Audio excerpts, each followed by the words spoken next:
Well, it's another cold opening program this evening on the Horn. It is the 19th day of September, 2019. Headon.live is where you find us on the interweb tubes. I got sound card problems, and, we've had them before. And for some reason or another, it gets kind of gremlin-y for playback for things like, the intro and things like that. And so we don't have that right now. And odds are won't have it tomorrow either, but we'll have, we got Skype. That works fine. And so Friday on the Front Porch is not in jeopardy. Calls to the program are not in jeopardy. I just don't have any playback on the fab machine right now. Thorn-in-the-Side Thursday is firing on both cylinders, Mechanic Bob, says Brother Deacon Asa. That's a good thing. And so here we are. Hi, I'm Bob Kincaid. Every program here at the Horn begins with gratitude for our subscribers. This evening is no different. Thanks go out to James, and thanks go out to Joseph and Mike in Cascadia, Sharon, Joseph, and Catherine. Thank you all very kindly for being partial sponsors of the program this evening. That's very helpful indeed. The fundraising goal we're looking at this evening is at $460, and there's a total of $860 to be raised so that we can have a week of fundraising free radio. If we were to raise that by the end of tomorrow night, we would once again, for the second month, maybe the third month in a row, have actually 6 days, more than a week of fundraising free radio. So that's where it stands, $460 this evening. And if you want to help out, run over to the Contribute tab at headon.live, and we'll get right after that. Where to begin this evening? I know. The big story of the day is the espionage story, the fact that, the only person. It's not even a matter of surprise, is it? The fact that Donald Trump is a foreign asset. And it got weirder today because there was a closed-door hearing with the House Intelligence Committee in which the National Intelligence Inspector General showed up and sort of testified, but wouldn't give up the details of exactly what was going on that created such a stir and such deep concern for the whistleblower to fear that Nitwit Nero was compromising our national security by his conduct. Or, I don't know, by his very existence, for that matter. And there's room to talk about that. And there's a lot of nuance that goes into that, I guess. But my heart, right now, my heart lies with working people. I've always been more on the working people side of things, and I don't much give a fuck what multimillionaires think. So, if you'll bear with me, and by the way, big thanks to Rico in DeBerg. Rico said, I want to put up a $50 challenge for tonight, and if it's met, I'll chip in another $50. Go Horn Community. Love and peace, Rico. Thank you, Rico. So that's on the table. If we get some folks to kick in $50, that we can take that 460 down to 310, which would be huge. So thank you, Rico. Thank you very kindly, and I'll update through the course of the program if folks respond to that, and I hope they will. But what I kind of wanted to, I wanted to start the program this evening talking about the GM strike. Because I was, Mike Elk over at Payday Report has been doing some great reporting on it. And I realized time was short. I even invited him on the program if he wants to talk about it a bit. I haven't seen yet if he's even seen my message. But if he does, he's welcome here. We've talked to Mike in the past. But the bottom line, I mean, it's been kind of busy this afternoon. Didn't see any headlines about the GM strike being over. It isn't, is it?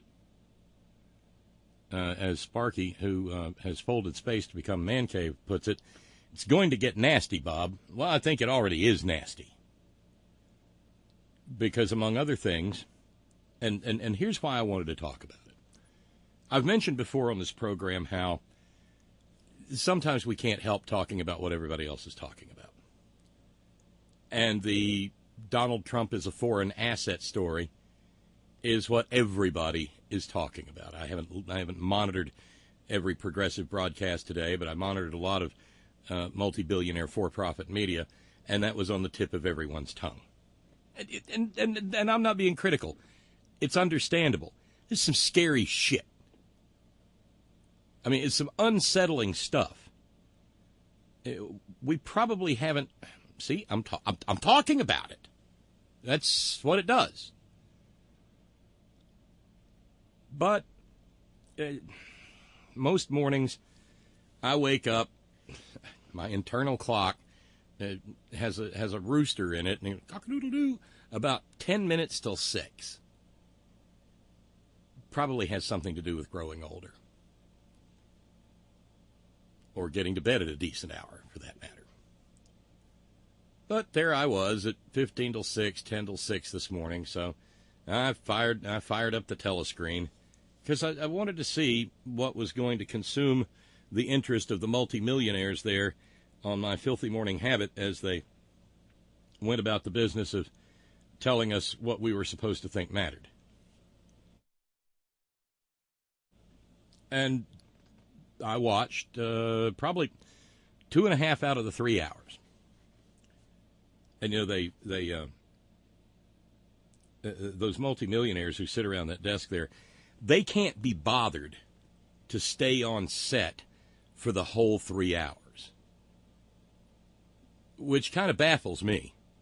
You're paying me bajillions of dollars a year to do a 3-hour program where I don't even have to talk for a bunch of it, and in which there are enough commercial breaks to run off and pee in the corner if you absolutely have to, but they can't show up for the whole 3 hours.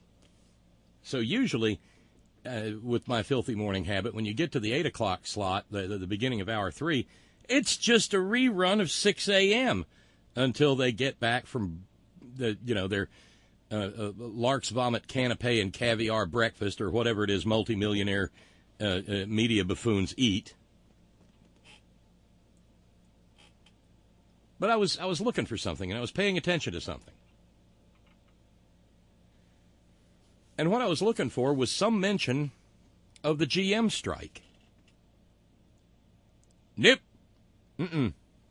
Now, granted, I gave up at about 8:28 a.m. Eastern Daylight Time, but up until that point, there had not been a single mention. And it's entirely too much to ask to suggest that, former Deutsche Bank the securities trader Stephanie Ruhle would give a fuck about working people. So there was that. But the bottom line is, as you well know, the United Auto Workers are on strike against General Motors because General Motors is doing everything they can to put the screws to the working people of the UAW. I mean, it's really hard to describe it any other way.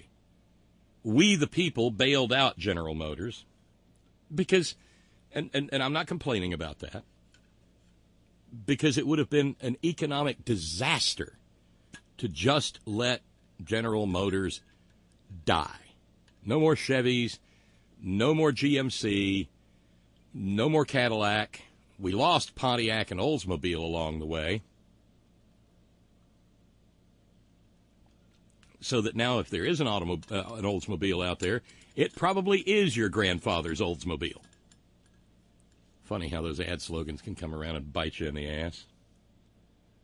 But we, the people, saved General Motors, and part of the reason we, the people, saved General Motors wasn't because we were feeling particularly solicitous toward the millionaires and billionaires who are at the top of that food chain, but because we were far more concerned about the people who actually did the work of making General Motors, and the downstream folks who provide the parts and the components and right. And so now, because of how Barack Obama handled the economy as compared to, say, the cantaloupe Caligula, General Motors is, to say the very least, flush with cash.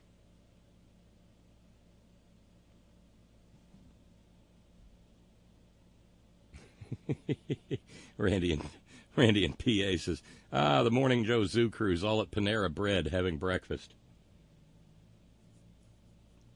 I think maybe I've been, we got one in Beckley, but it's not something I'm going to make a special trip for. I didn't even know they did breakfast. There's kind of a rustic French-ish place in Union Station in Washington, D.C. They do a very good breakfast, but you pay D.C. money for it. I could see Mika nibbling ever so delicately at a croissant at a place like that. But I really do figure I'm more for the Lark's Vomit canapes and the wolf nipple chips and the caviar on the cornflakes.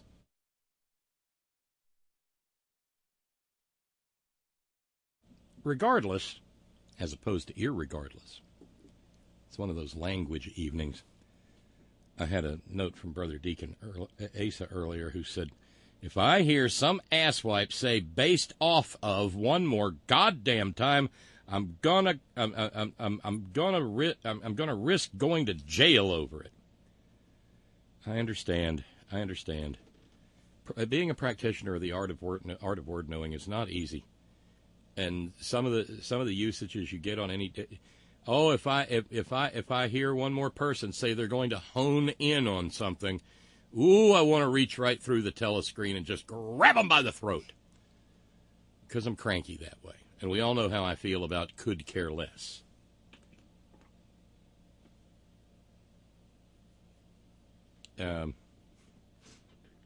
Okay. Randy in PA says, yeah, they do breakfast at Panera. All the yuppies eat there. And their bear claws are all right.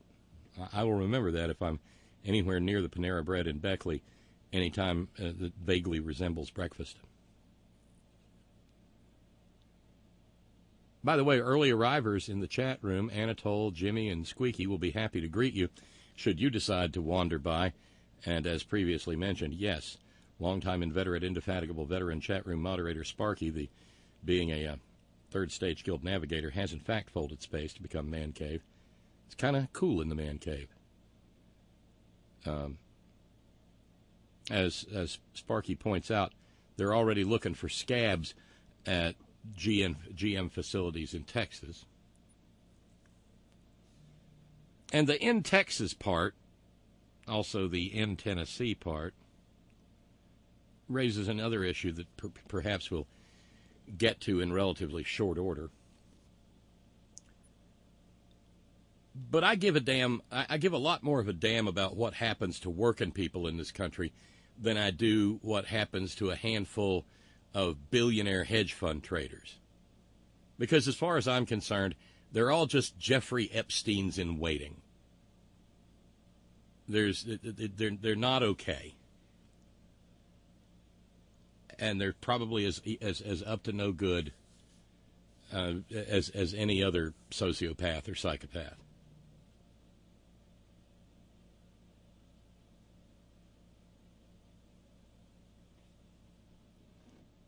On the other hand, working people take it on the chin every day in this country. Our union membership is down on a nationwide basis. Our union membership is down below 10%, and if it weren't for the public sector unions, it'd probably be below 5%.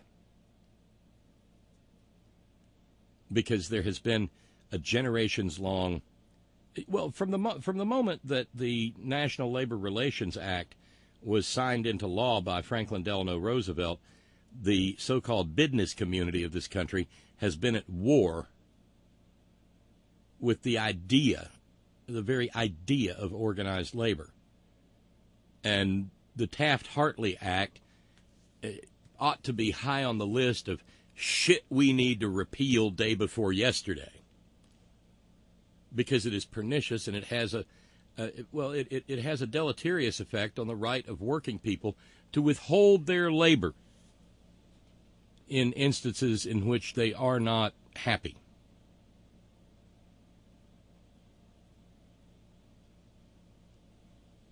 And if you cannot withhold your labor, and if you cannot as a group withhold your labor, the people doing the labor are by definition little more, if not precisely, indentured servants. So to loop this thing back around, there was not a goddamn word said this morning on anywhere. I mean, I even checked in with Allison Camarena and that other dude over on Chicken Noodle News, but they had sort of whatever little scintilla uris of credibility they have, they had flushed down the toilet the previous morning by bringing none other than Corey Lewandowski on to do an interview about what a liar Corey Lewandowski is. It had all the journalistic value of less journalistic value than an old school black and white test pattern.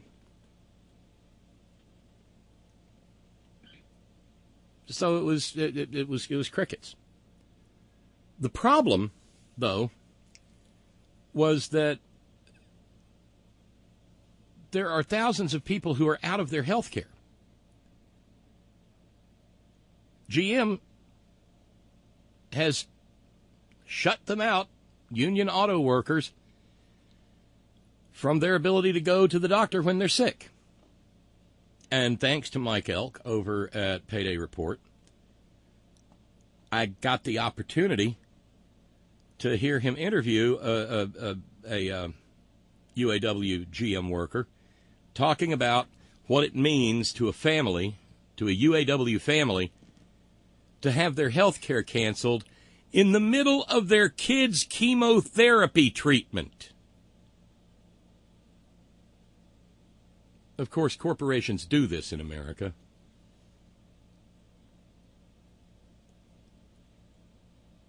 It was several years ago when a coal company down the mountain from me that had a contract with the UMWA, a collective bargaining agreement. Well, they decided to declare bankruptcy. They sashayed into bankruptcy court, told the bankruptcy judge that they couldn't afford to actually give the money back that they had withheld from the wages that were actually earned by the union miners for the purposes of pension and health care. And the judge let them just steal the money and fire all their employees and cancel their health care. And in one particular instance I was aware of, one union coal miner's health care was canceled out from under him while his wife was in the middle of chemotherapy for breast cancer.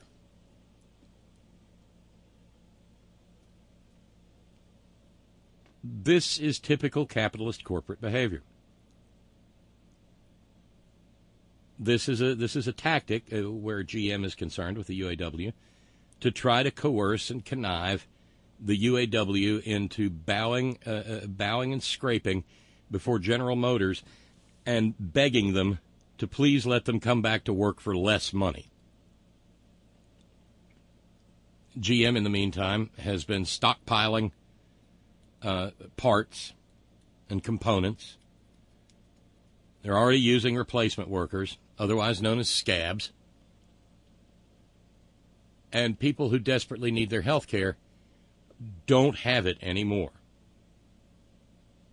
And for those of you who have never been on strike or been in a family that was involved with a strike pay doesn't go very far at all. But again, I'm a West Virginian, and I'm a student of sorts of labor history in this state. And so when I saw the report from Mike Elk about UAW workers losing their health care, well, it certainly was not a surprise to me. In fact, I thought back almost exactly 100 years. And in fact, more than 100 years. Every time a bunch of coal miners here in Appalachia would decide to stand up on their own hind legs and act like they were more important than a draft mule,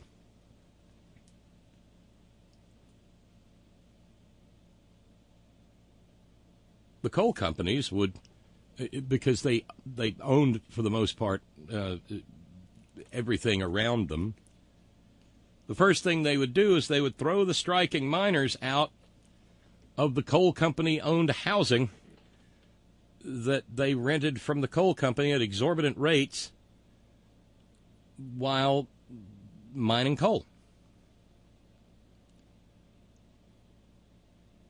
And for months on end and through bitter winters, miners' families would live in canvas tents in tent cities off of coal company land, trying to wait out the coal company. I mean, we're approaching the 100th anniversary of what's called the Battle of Blair Mountain and the 100th anniversary of the so-called Matewan Massacre. That's a detailed and nuanced discussion about when it's right and when it's right to take up arms and what one can expect by way of a response. Blair Mountain is still dotted with machine gun pillboxes that were set up by the federal government to gun down miners who tried to withhold their labor from the coal companies.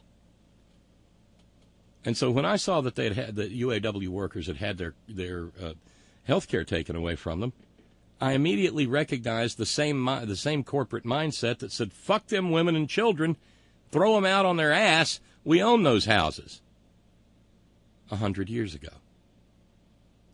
Or the mindset that put an armored railroad car with plate armor on it and gun slits in it and ran it up Paint Creek and called it the Bull Moose Special and opened up with machine gun fire on one of those tent cities.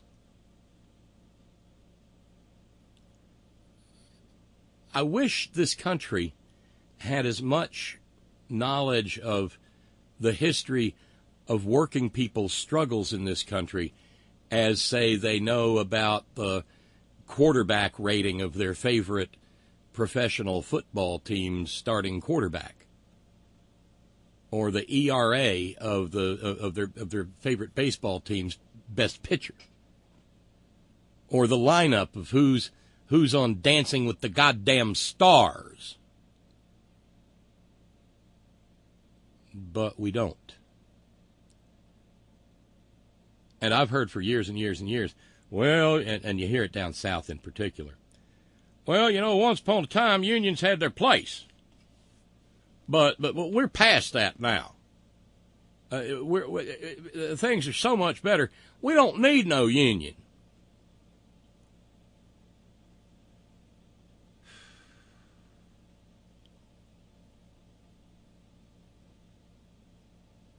And so 100 years after miners were thrown out of their homes, UAW workers have been thrown out of their health care. And General Motors, frankly, doesn't give a tinker's damn. Sparky's a union man, longtime inside wireman with the IBEW. Union people tend to know or at least used to, know their union history. They know why they pay the dues. They know what the dues do. They know why it's necessary to have political committees, and why it's necessary to have candidates who will support working people as opposed to corporations. And by the way, that delineation happens to fall pretty squarely Democrats versus Republicans. Finding a pro-labor Republican in the Congress of the United States right now is right up there with finding a liberal Republican. You might as well look for a leprechaun riding a unicorn, because they're entirely imaginary.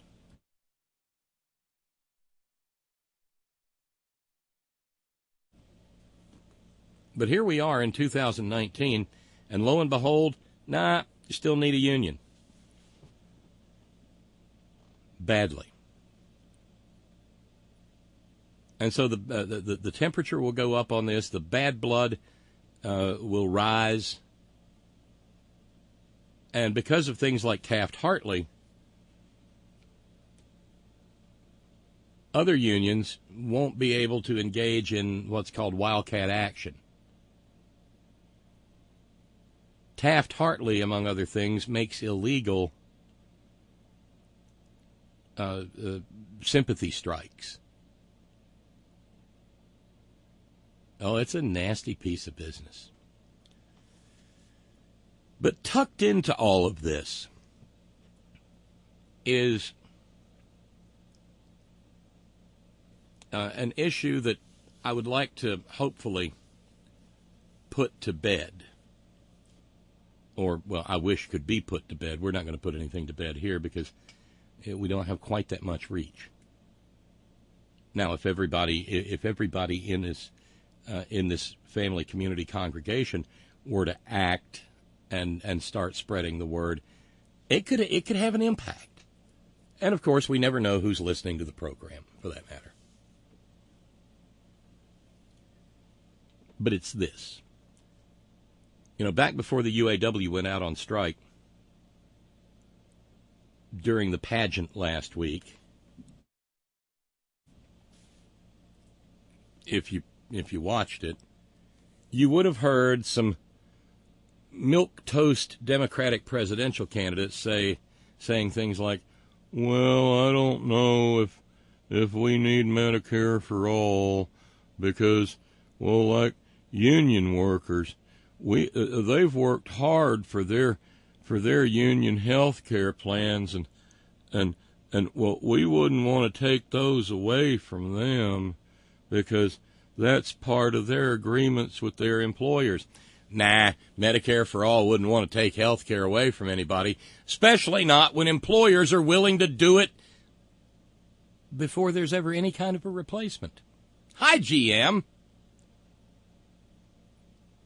This is going to sound a little bitter, and it's probably not well considered on my part, but the behavior of GM in this situation is sufficient to make me wonder if we did the right thing by bailing them out.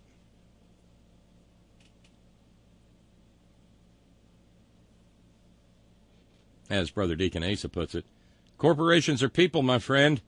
Yes, they are. Very vicious and sadistic people. So true.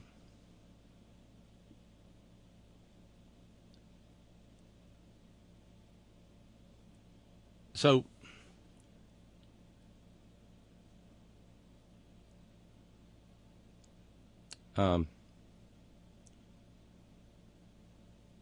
it seems to me that if the messaging were remotely honest, the still way too many Democratic candidates at this point in time would look at the GM United Auto Workers union members who don't have health care and say, "Ha! So much for that really awesome Cadillac union health care. Don't count for much if you get into a disagreement with the company, does it?"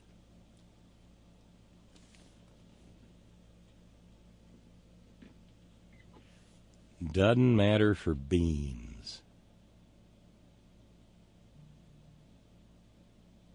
And so I was talking with Boss Man Wayne earlier today when he was talking about hearing from some head of some firefighters union who said, "Well, you know, you've got to take into account our very special and unique health care." And Boss Man Wayne, who is decidedly Medicare for all, said, What doesn't he understand about for all? Well, here's one of the dirty little secrets.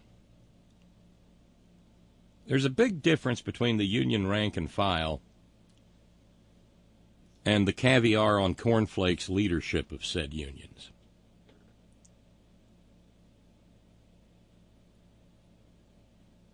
Because what happens is high-ranking labor leaders get to live high on the hog, and they sit on pension and health insurance boards, and they're handsomely rewarded for doing so. And they negotiate health care plans and whatnot. But there's not a union in this country that isn't seeing their health care costs, which they pay as a percentage of their hourly rate, go up every year. If we had honest broker members of the multi-billionaire for-profit media, the whole we can't afford Medicare for all debate, phony as it is in the first place, would be over as of right fucking now, yesterday. Because I don't care how good your health care is, if your employer can take it away in order to leverage you into subservient compliance, it's not worth having. Here, let's put it this way. If we had Medicare for all, the United Auto Workers, when they walked out on strike, would not have lost their health care. It's that simple. And so even Mayor Pete Buttigieg's new plan announced today, Medicare for all who want it. Well, you reckon this is any kind of a wake-up call for whoever they are out there? That say, I just love my employer health care. I love it. I got a teddy bear named Union Health Care. Employer provided health care, and I snuggle it and smolic on it every night before bed. Because I still can't find those people. And members of the Horn Family Community Congregation write in and say, I've had health care, through the union, and it was certainly no better than what Medicare for all would be. But all you hear in the for-profit media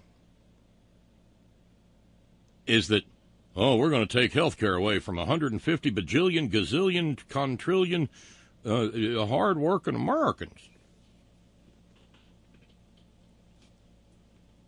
How stupid do they think we are? Is there anybody out there who really thinks that what we're going to do is we're going to kick everybody off their health care and wait until we can get Medicare for all up and running? Because that's ludicrous. Nobody in their right mind would advocate for that. 1 minute you got health care, the next minute you don't, and hey, Medicare for all will kick in sometime. That's just stupid. But that's what's being peddled to the American people, who are a hell of a lot more worried about Dancing with the Stars than they are the well-being of the Republic. And because they don't know much, they will swallow whatever they are told by the millionaires who sit in front of cameras and yap at them day in and day out.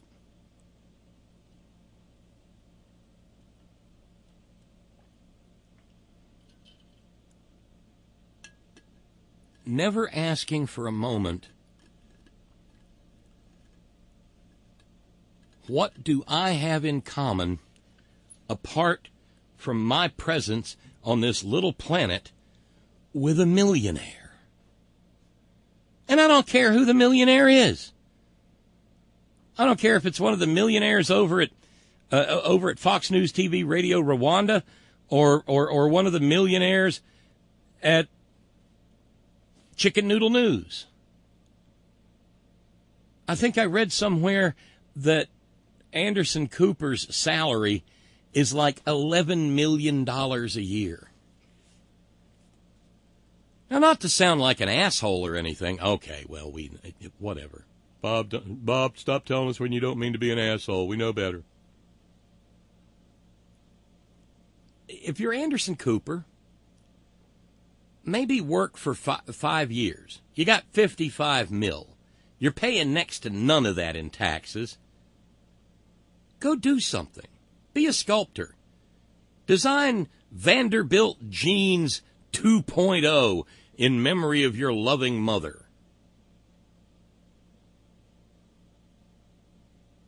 What does any single human being need with $55 million?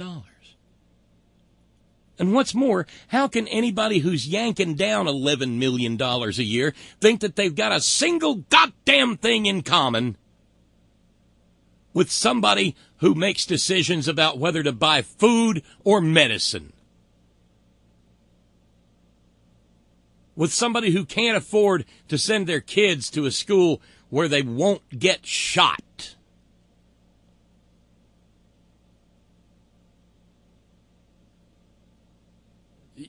You know, moments like this bring out my whole workers of the world unite, you have nothing to lose but your chains urges.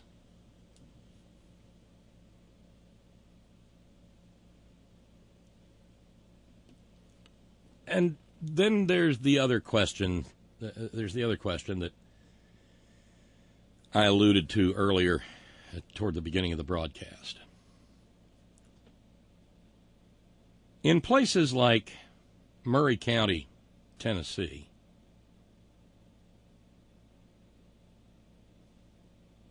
you know, that GM plant there started out life as the Saturn plant.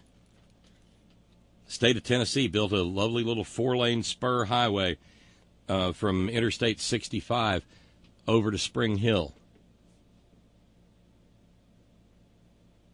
And it was the Saturn Parkway. And then Saturn belly flopped. When I mentioned no Pontiac and no Oldsmobile, no Saturn. But the plant was sitting there, and there was something they could do with it. And so it became a GM assembly plant for some vehicle or another. I don't know which one right off the top of my head.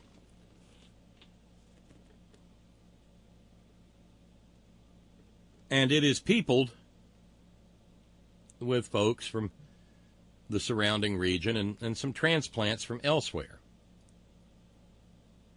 But it's Tennessee. I mean, I know that region well. Anytime I go to my old hometown in Alabama, I drive right past that plant and down through Columbia, Tennessee, and on down Highway 43 toward the Alabama state line. Past the Mennonites in their buggies near Lawrenceburg, Tennessee. Oh, those little Mennonite ladies do make some of the best fried pies, mercy sakes.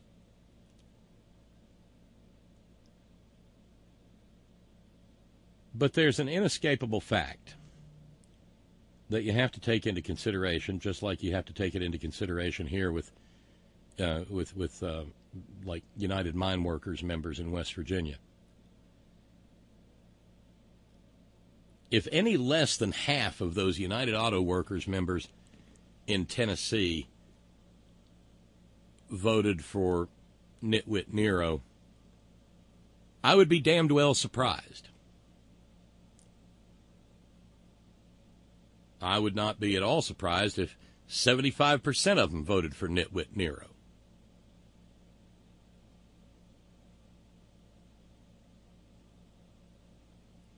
And so when they get screwed, under a regime run by a person who told them all along that he had every intention in the world of screwing them.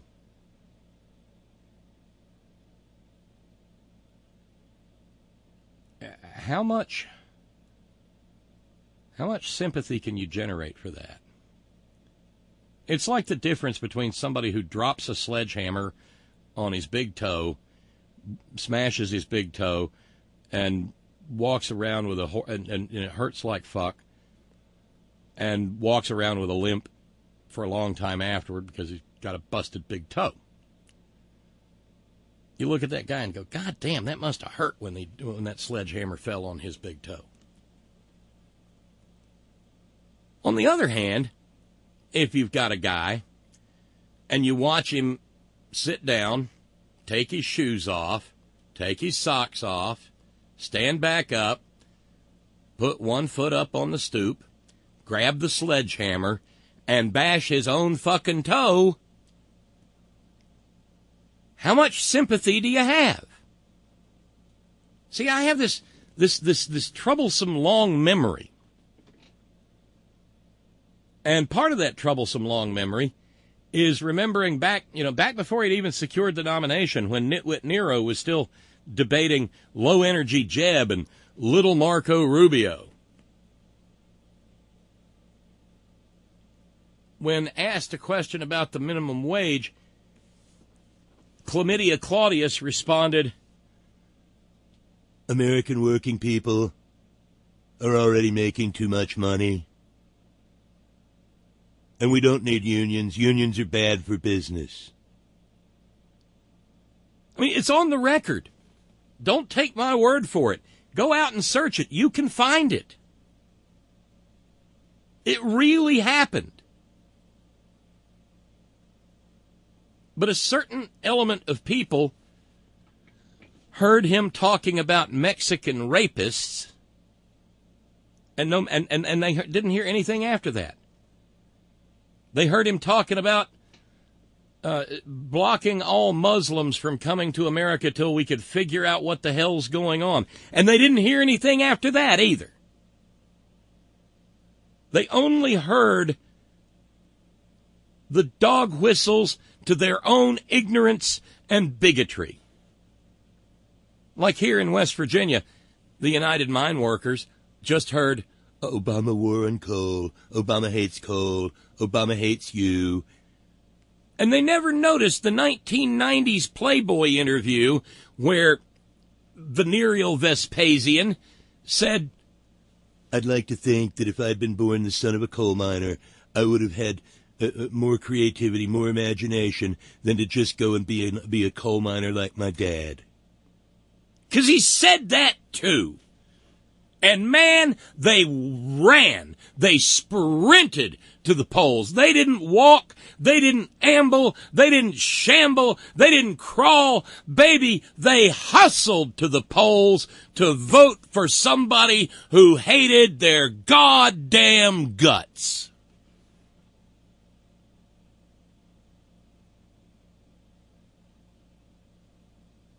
So in a way, I think it would be beneficial, as this thing continues, when these folks are interviewed, to just ask them, oh, by the way, I mean, we liberals and progressives are behind you 100%. But tell me something. Did you vote for Donald Trump? Tell me true. Got a Bible right here. Put your hand on it. Stick the other hand in the air and tell me, did you vote for Donald Trump? Will you ever vote for that motherfucker again? Because their problem isn't just with the UAW. It is with the Republican Party that stands foursquare behind them as they go about the business of trying to break the union. And God Almighty, if they succeed in breaking the union, it's kind of like what I've said before. Even if I had the money, I would never buy an automobile. And I just went through the buying an automobile thing. It was not pleasant. I would never buy an automobile that was built in one of these right-to-work states by one of these foreign corporations who pay shit wages to the people who work in them, and located there specifically so they could pay shit wages and shit on the people who work there. That includes BMW in South Carolina. That includes Mercedes-Benz in Alabama. That includes Volkswagen in Tennessee, and Hyundai and Kia.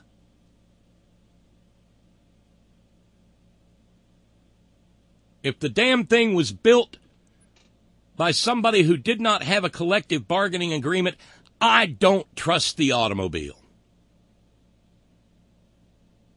And please bear in mind, when it comes to automobiles, I'm a Deutschophile. I love German automobiles. But I don't love German automobiles that weren't built by German workers who have real carved-in-stone labor protections.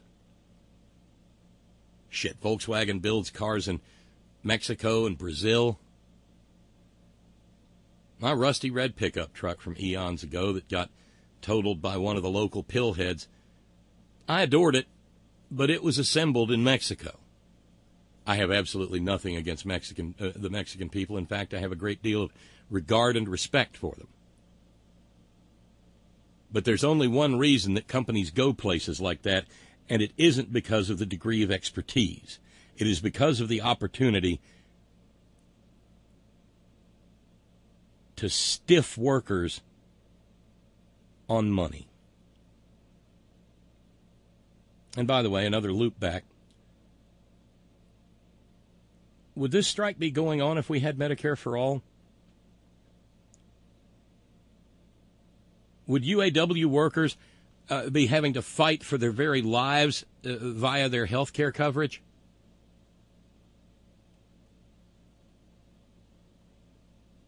Perhaps they'd be on strike, but health care would not be an element of their grievances.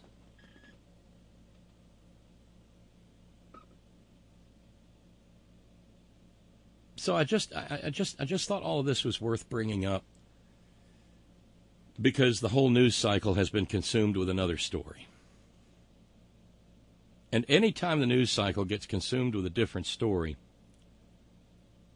you know damned good and well that something else is going begging.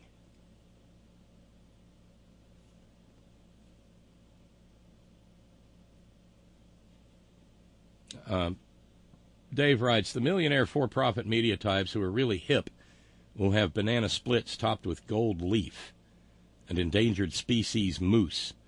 That's where you blend all kinds of exotic, hard-to-get and rare meats into a paste, and you don't put it in the casing so you can't call it sausage. I prefer my world-famous chili for breakfast, but I'm just weird that way, says Dave, writing from the blind.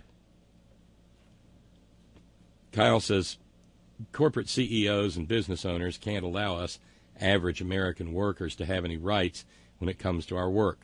They need to keep the wages down so they can afford to pay for that fourth vacation home and that fifth yacht.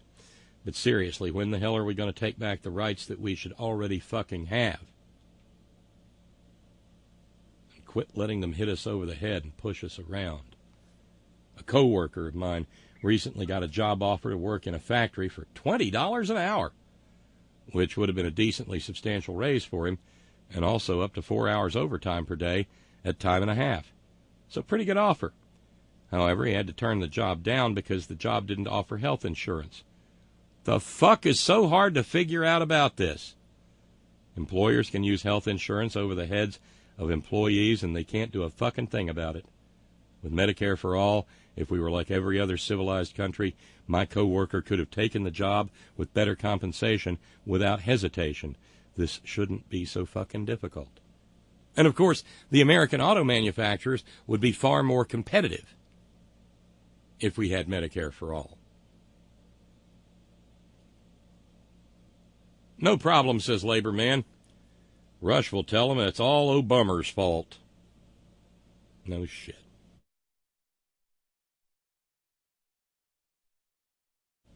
Les with a note says, I grew up in a union household. Both parents. Dad was Communication Workers of America. Mom was PEF. I'm an independent trucker, but I support all unionization. That being said, I bought a Chevy Volt 2 years ago, and now I'm in a conundrum of driving a car I love made by a company I now despise. I'm contemplating removing the Chevy bow tie off the front and back of the car and replacing it with a Union Strong bumper sticker. Fuck GM. I hope they fail again and have to crawl on their knees to Congress under a Sanders-Warren administration.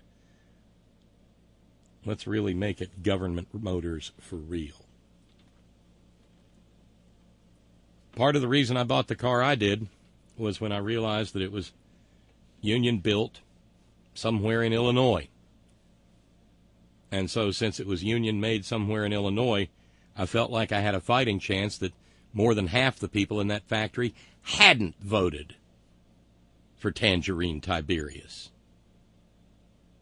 I know, maybe that's just asshole-ish of me, but why do I have to get over it and they don't? He's the one fucking up the country.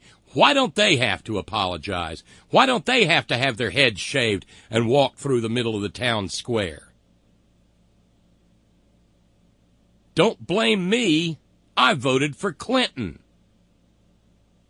Have you noticed how there aren't any of those bumper stickers out there?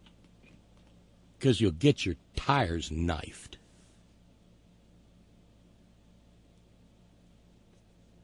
Yeah, that's an interesting point, Brother Deacon Asa. Ever notice how fascist pigs never try to bust police unions? No, they don't. And the police unions are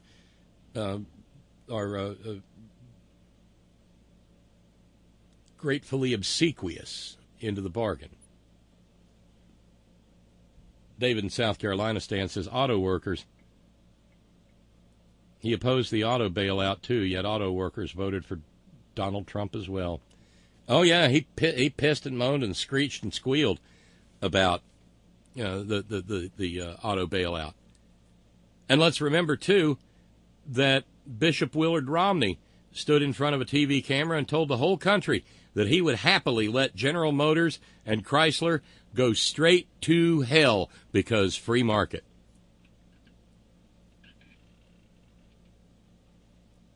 David adds, Boeing in South Carolina. I would not want to fly on one built here. And what are we finding out? Yeah, that Boeing 757 MAX that has a hard time being an airplane instead of a corkscrew. Reckon those were built in South Carolina? I do seem to recall reading that they were. At the Spring Hill plant, Ron tells us GM builds the Cadillac XTS and the Acadia SUV and will add a third vehicle despite the $6 billion cost-cutting plans. The third vehicle will probably be another Cadillac.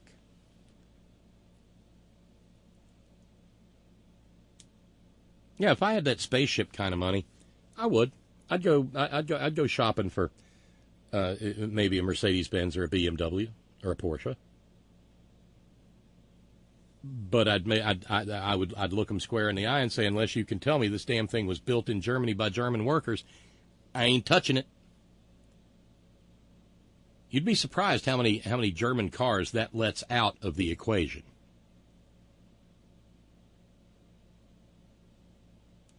Oh, was this? Is that seven? Okay, yeah, 757. No, 737 Max. Yeah. Thanks, Sparky. You know, Mazdas. You know, there's no telling where a Toyota's built or a Nissan. But a Mazda is built in Japan by Japanese workers with employment protection.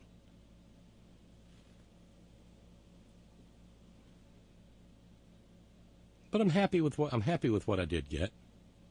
I'm happy it was built in Illinois. Seems to be nice and solid. And God, I was looking at the specs on the Lincoln version of that thing. And the Lincoln version has an available V6 twin-turbo power plant. Shit. That thing's probably a rocket. Probably achieve escape velocity in that thing. As to sympathy strikes, Flavio says sympathy is a word in the dictionary between shit and syphilis. Elsewhere, they're known as solidarity strikes, the recognition that you're stronger, more solid together. My point was the fascist pigs know how to divide and conquer very well. QV, Scott Walker, and Act 10.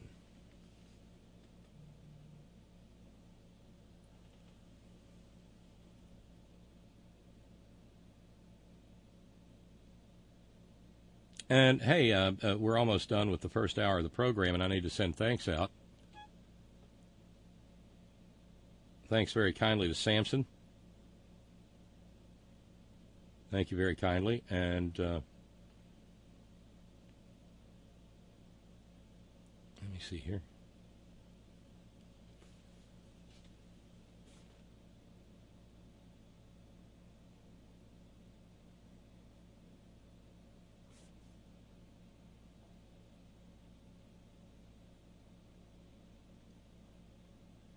Yeah, thank you to Samson, and earlier in the day, thank you to James. Thank you very kindly. So, Rico in DeBerg's Come On Horn Family Challenge has been met. So that takes us down to 310. 310 as we approach the end of fundraising for the month of September. Thank you, Samson. Thank you so much. And now if folks want to jump in, if we raise another $110, that'll get us to this evening. We will be done with fundraising for Monday, Tuesday, and Wednesday.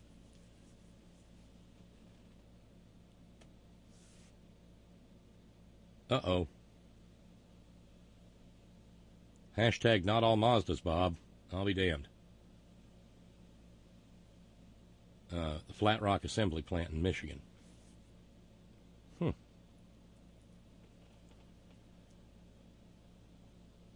Darn it.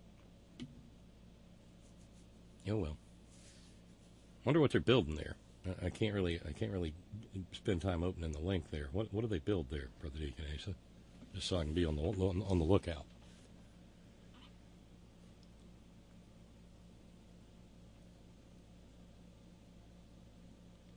So if you've got any opinion or any thoughts on that issue, I welcome it.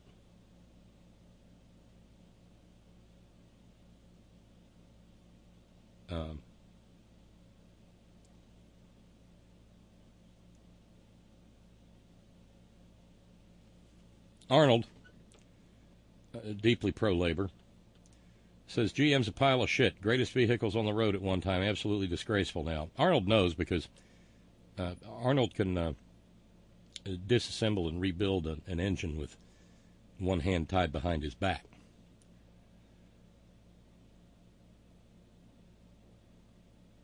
As far as the union bosses, they're just the same as corporate bosses. $400,000 and $500,000 a year salaries. The top 1% of management and/or leadership are overpaid and usually worthless. On the other hand, Medicare for All means that union workers could get as much as $24,000 a year back in wages.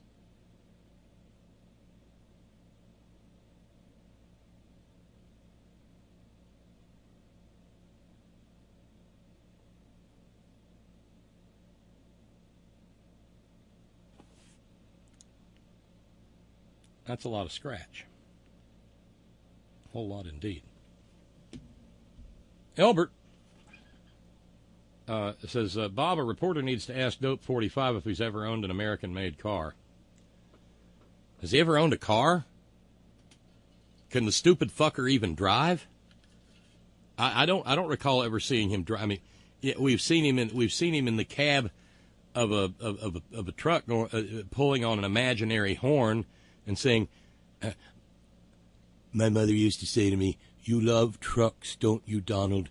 And I said, oh, I do. I do.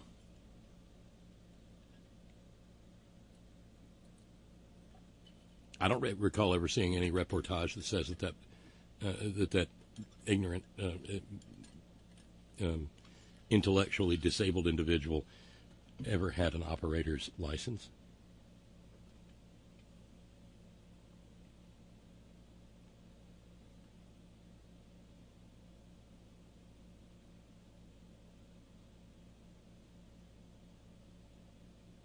Apparently those Mazdas are now assembled in Colombia.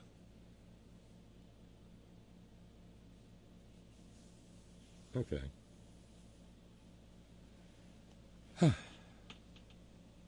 So that gets us to the top of the hour. And again, I don't have playback, but if you want to call in on the stress line works just Jim Dandy. And that, of course, is 844-843-4676, 844-THE-HORN. Get you right into the program. Did I miss anything? Is there anything lacking in that analysis?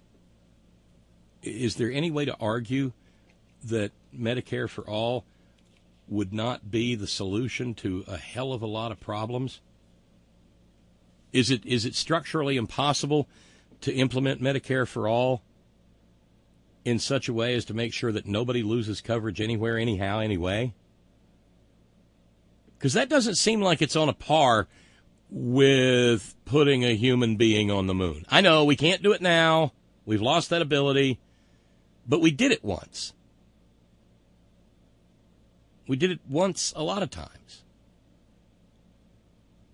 And I got to think that something as earthbound as setting it up so people can go to the doctor when they're sick isn't quite as complicated. Ron in Raleigh says, how about the fact that Uber now says that the drivers are not, I repeat, not a core part of their business? They'll say or do anything not to be able to not treat their workers fairly. Yeah, that's a fact. California passed a law that says that Uber drivers, gig economy workers, are in fact employees, because they fit the definition of employee. Right to control the details of the work. That sort of thing. And Uber doesn't have self-driving automobiles yet. Not by a long shot.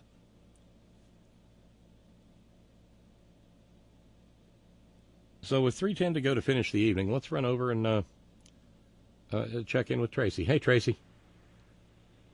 Hey, how you doing? I'm doing pretty doggone good, I think. How about you? Well, I'm actually doing quite well. I had a hell of a workout. I swam this morning, my definition of swimming is, I actually didn't panic in the deep end. I'm taking swim lessons, and you're past the definition of swimming being not drowning, right? That part, yeah. I didn't sink like a rock, so I'm just having that issue with, measuring, matching the breathing with the stroke. But I'm getting better. I don't panic in the deep end. So this morning I did a upper body strength workout. I did a foam rolling workout. I did a stretching. I ran 1.5 miles. I did the equivalent of 3 laps in the pool, a combination of, I would swim so far and stop and then continue and then, back and forth, back and forth. So, it's coming along. It's just a work in progress. I just got to practice. Each day. To go back to our Joe Biden clip from earlier in the week, you'll be a veritable Esther. You'll be a veritable Esther Williams in no time flat. Yes, and that, and I do wear a swim cap so as to not get the pomade in the water.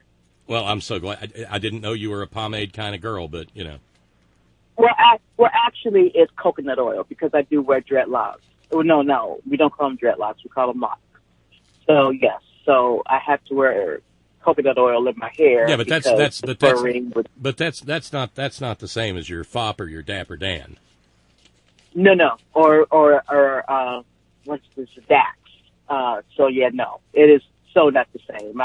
It's a combination of coconut oil and some other essential oils and stuff like that to keep the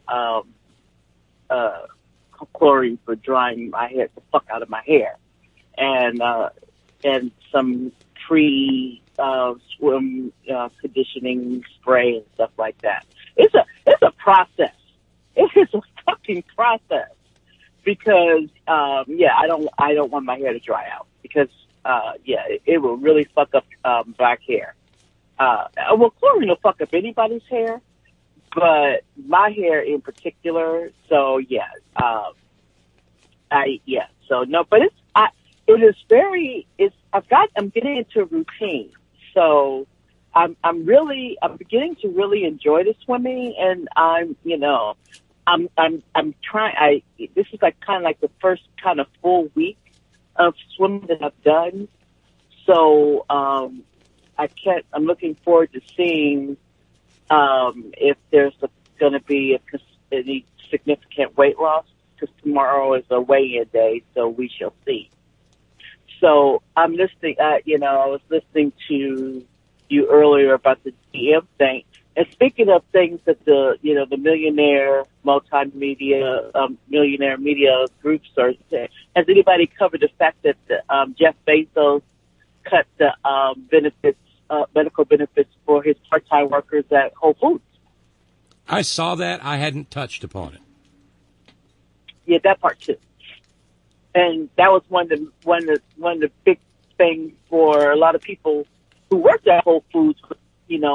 The fact that they had benefits, even though they weren't part-time. Now, by comparison, check me, but don't employees at, say, places like Costco and Trader Joe's, don't they have health care? Yes. So it's not impossible. Fact, it doesn't run you out of business. No. Jeff Bezos, the richest man in America, but he can't afford to make sure that his workers can go to the doctor when they're sick. As a matter of fact, I wish, and I think I meant to send you that article so you can touch upon it, because somebody did a comparison, analysis rather, as to how much it would cost him compared to how much he makes in like a second. And basically for how much it would cost him for these people, the part-time people, to keep their health care, it would have cost him basically for what he would make in maybe an hour. Literally, basically an hour. I mean, I could be wrong, but basically what he would make in an hour is how much it would cost for these people to keep their health care for a year. Jesus. Yeah. It was some really minute amount of money that it would cost him that would cost him personally.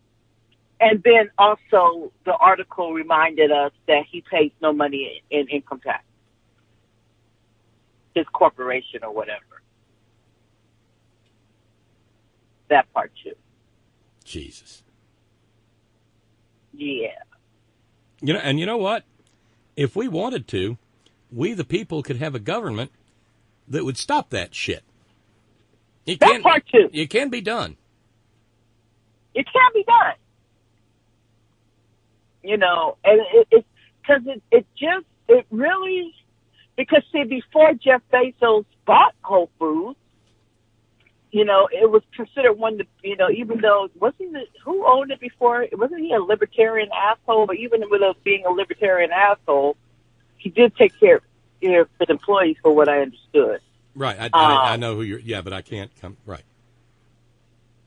But he, and Whole Foods was really one of the, from what I understand, a pretty damn good place to work. Even if you work there part time, you still got benefits. I mean, one of my very first jobs, my second real job, because third or whatever, because when I first came home from school, I was a cashier at Ralph's. And even though I worked part-time, because it was a union job, local UFCW, local 770, I had full benefits.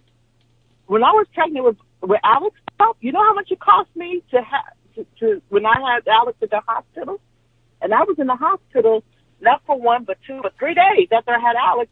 You know how much it cost me to deliver him and stay in the hospital for 3 days, Bob?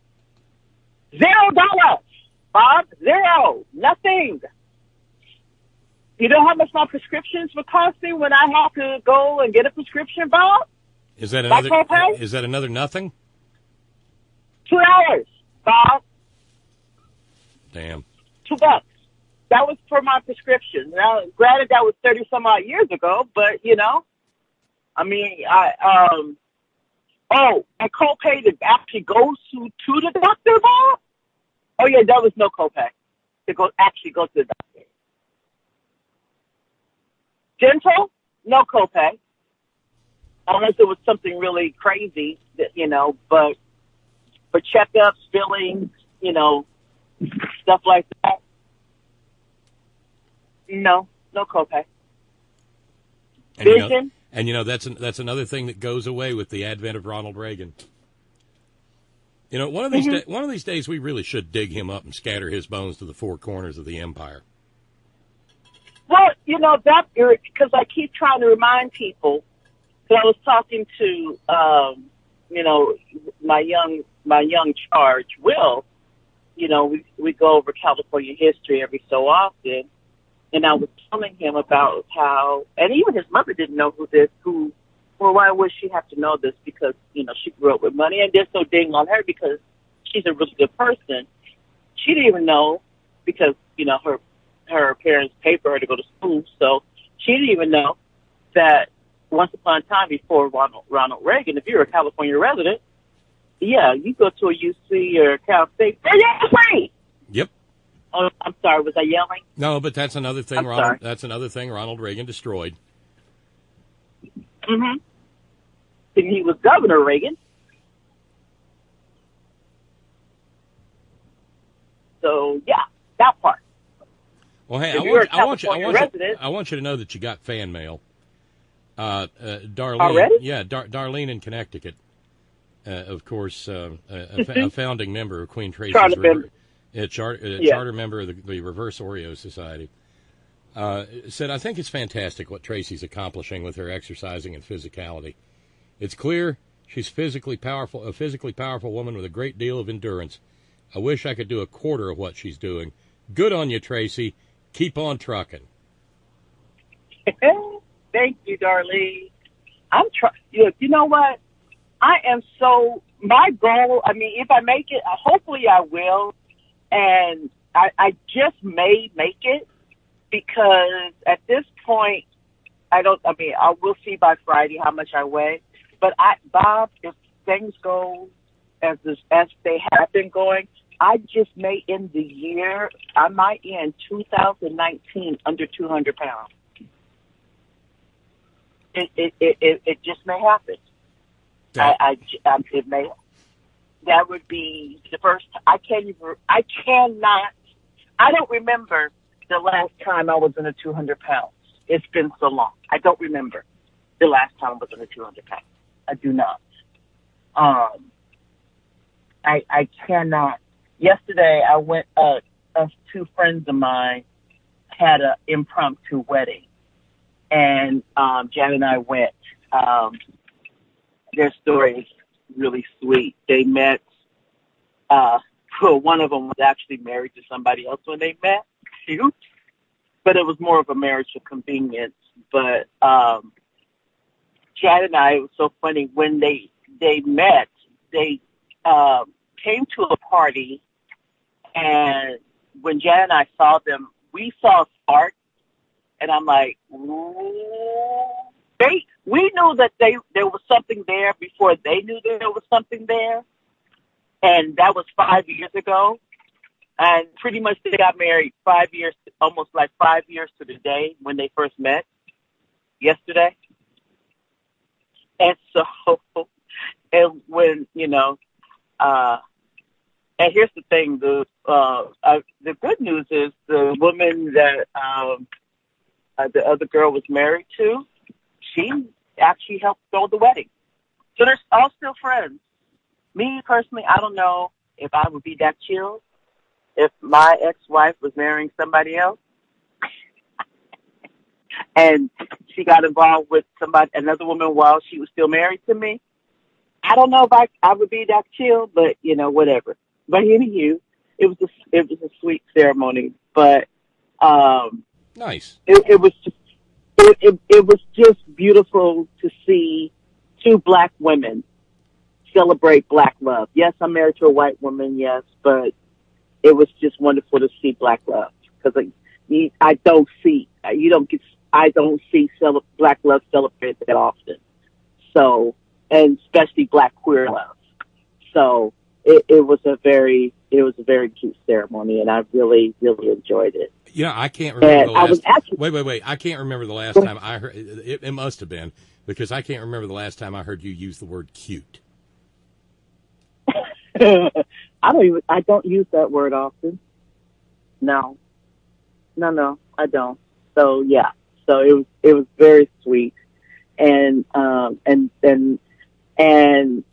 use and both of them to see how they use spirituality and Christianity and the joining of, because Patrice is an American and Angeline is from Jamaica, and so now they got to go through the whole thing of getting her here, the whole citizenship and naturalization, and the scary part is now because of who is the president, and of course because Angeline is from one of those what he calls, what is it, Jamaica is, it's a shithole country. So yeah, so now they got to contend with all that, and hope to God that next November of next year he's gone. So the process will go smoother by then, but we shall see. But it was a very sweet, very wonderful ceremony, and the vows were wonderful. Like I said, it's not often, especially with things, the way things are going on now. It was just not. It was a respite from the bullshit that we have been experiencing for the last, for how many years? He's only been office for since 3 January years? 20th. Since January 20th, 2017. It will be 3 years this January. Why does it seem like it's been 100 years? It just we're past. We're past. We're at 2 years and 8 months tomorrow. Okay. Speaking of queer black love, how far are you into Pose? Have you gotten any further from last? I know you've been crazy busy. Yeah, that's a this weekend thing. We're just going to cave up and pose. Okay, good.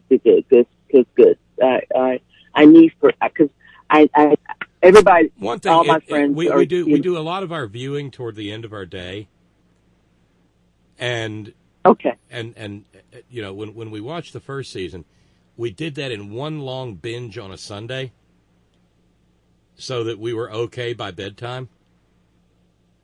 Okay. We watched those first couple of episodes, and I'm afraid if we start doing it at bedtime, we're going to be all either sniffly or pissed off trying to fall asleep. And given the way, given the fucking dreams that I have, I'm trying to teach my brain. I watched another movie last night. I have no idea where it came from. There were owls and eagles and creepy things with eyes poking out of holes in the ground. I mean,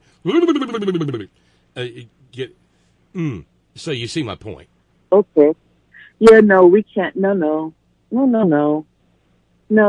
can't. We can't. No. Your brain works like mine, so you got to be very careful about what you watch. And I've been very good though. I've gotten out of the habit of watching TV in bed. I now, when I go to bed, I watch TV in the living room, and the TV does not go on in the bedroom. That's why Jan and I had to sleep in separate rooms now, because she refuses to turn off the TV at night.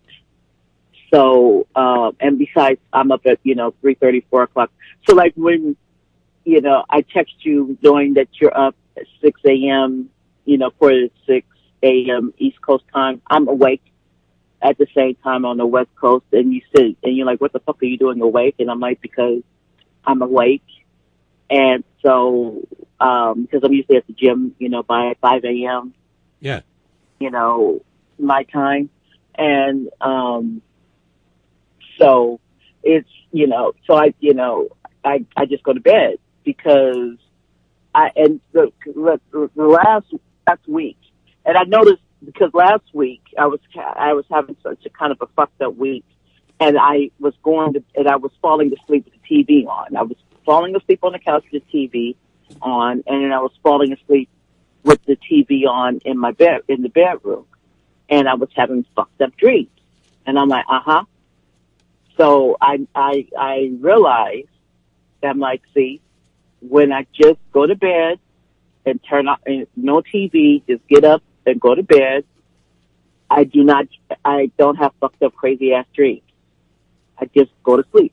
And seriously, as soon as my head hits the pillow, I'm out. I am absolutely out. That's where I don't need to. That's where I run into trouble. I'll read usually because that's better than like TV right before sleep. But I'll read a little bit, and I'll get to that part where the words begin to swim on the page, so I know, cool, we can turn the lights out now. And then the lights go out, and my brain comes on. Yeah.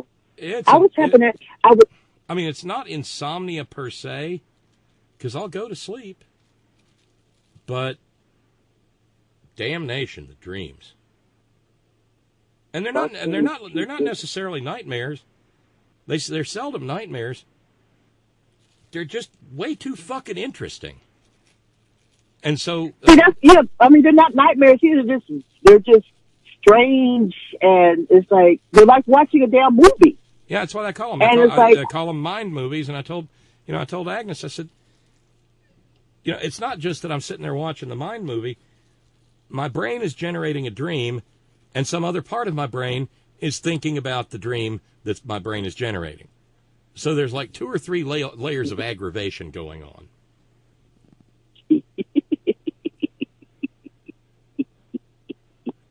Yeah, no, I mean, like I said, it's kind of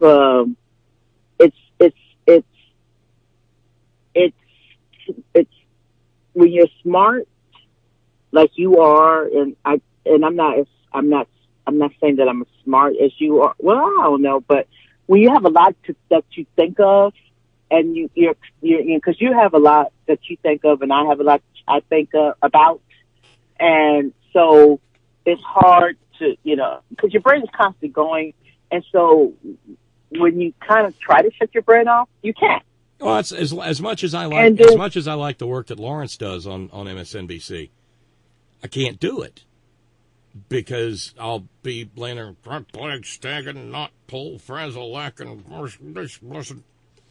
and then sleep. No. Nope.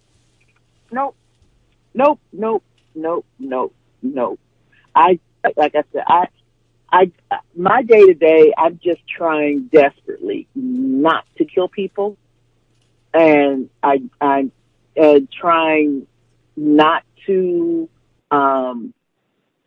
just trying to keep from, running people over in the street.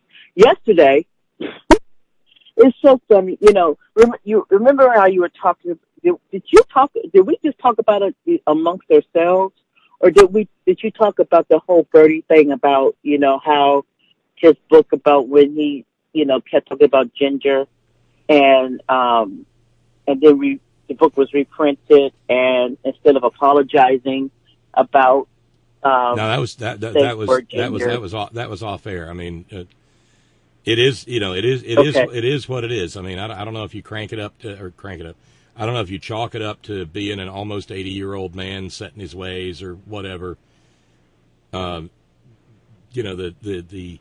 excuse that was given by his spokesflack that he was critiquing racism.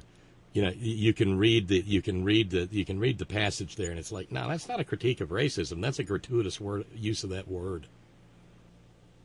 Right. Well, see, I was reading, but not so much about him, the gratuitous use of the word and critiquing racism, but the article that you sent me about the book, and I read about, what about the apologists of how people like him and other white people are excusing white people for being racist and saying how, well, they wouldn't be racist if it wasn't for the, the money people, saying, I can't really remember how, but I'm tired of people using, saying that if it wasn't for like the landowners and the plantation owners and the factory owners and all this, then there would be no such thing as racism. But that's not true. Well, I mean, there is truth in the fact that the plantation owners and whatnot used race as a wedge to divide. Oh yes, there's definitely truth to that. And the thing is, the point that Bernie was making in his book is similar to a point that Elizabeth Warren made, but Elizabeth Warren made it with a direct reference to a quote from Dr. King. And that's all. And that's all. And like you said about Jim, but they fed on it about how they. Yeah. Yes, all this, but they fed on with. Right. With and of course, and of course, at least for once, it's not the United States, but Canada is embroiled now in its own brown-face scandal. Oh, our boy Justin Trudeau. Yes. But at least he that didn't. Part. At least there was no gamesmanship about. Well, I can't. Like Kay Ivey, the governor of Alabama. Well, I honestly can't remember that I did blackface, but goodness me, I'm sure sorry about it if I offended anybody. None of that bullshit, that Republican non-apology apology. And you don't have the Ralph Northam thing of, well, I can't remember if I'm the one in the Klan suit or the guy in the blackface. We don't have that. Justin Trudeau at least owned it straight up and said he loves costume parties. And, yes, he went to an Arabian Nights costume party when he was a teacher or whatever, 29 years old. And he's there for all the world to see. And he said, yep, that's me. And he's got, and basically he's doing a brown-faced Aladdin. Because I guess he's a little too white and a little too Canadian just to put the headgear on and sing a song from the Disney cartoon or something. Well, there's also a picture back in the day of Joy Behar. And her being you don't hear, nobody brought that shit up either. With her, being a brown, and her being dressed as in brown face. And I'm like, why do white people even, why? That's a 4-hour show all of its own. Why do white people, ... Yeah. ... Why? Oh, I didn't, the thing that I sent you about the Dutch doing the St. Nicholas parade in blackface. Yeah. That, and they don't understand why that's a problem. Well, you know what I got a bigger problem. You know what I got a bigger problem with right now, Tracy? What? And this is from your own beloved California. Oh no, what do we do now?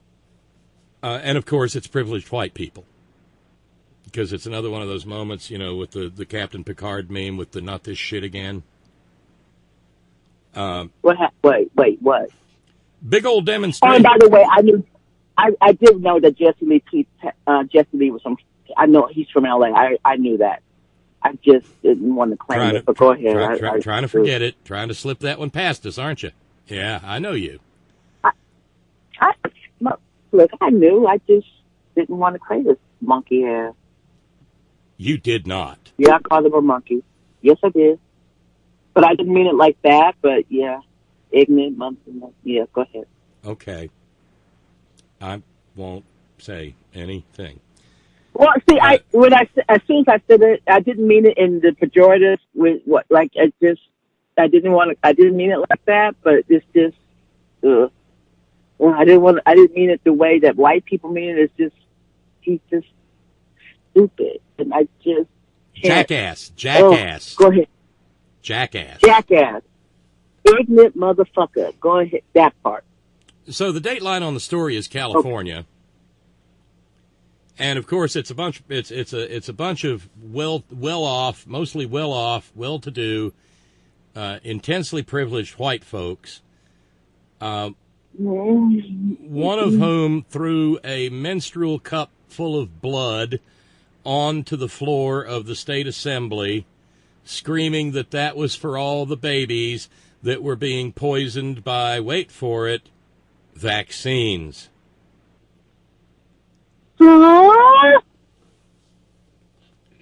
And so... Wait, what? Wait, okay, wait, did you say as a menstrual... Because when you said menstrual, I thought you were saying like minstrel show. No. You meant menstrual.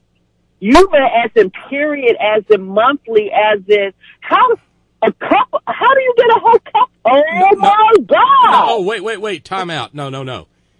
There are these things that, like, and see, I'm getting schooled on words and stuff. So, I've been recently exposed to the word bougie. Oh, bougie ass motherfucker! Oh yes. Yeah.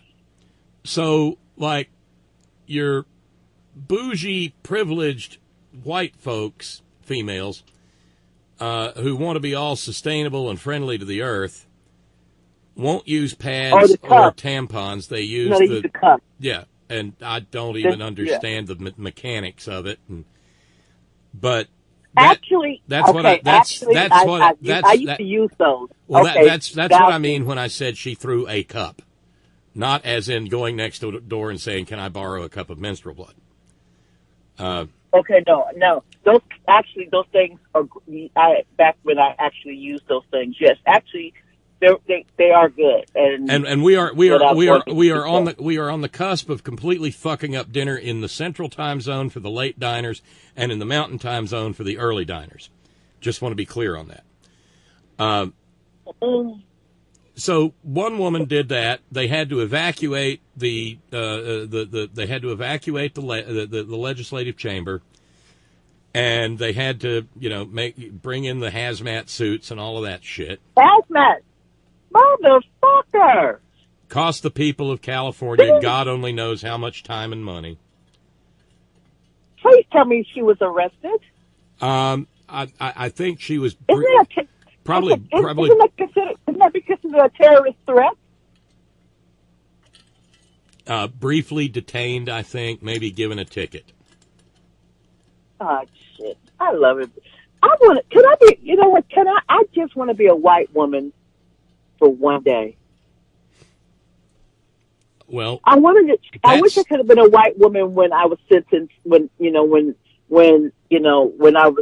everything happened to me about the welfare fraud, because I wouldn't have been convicted. Actually, yeah. So, could I be? Would have been queen for a day.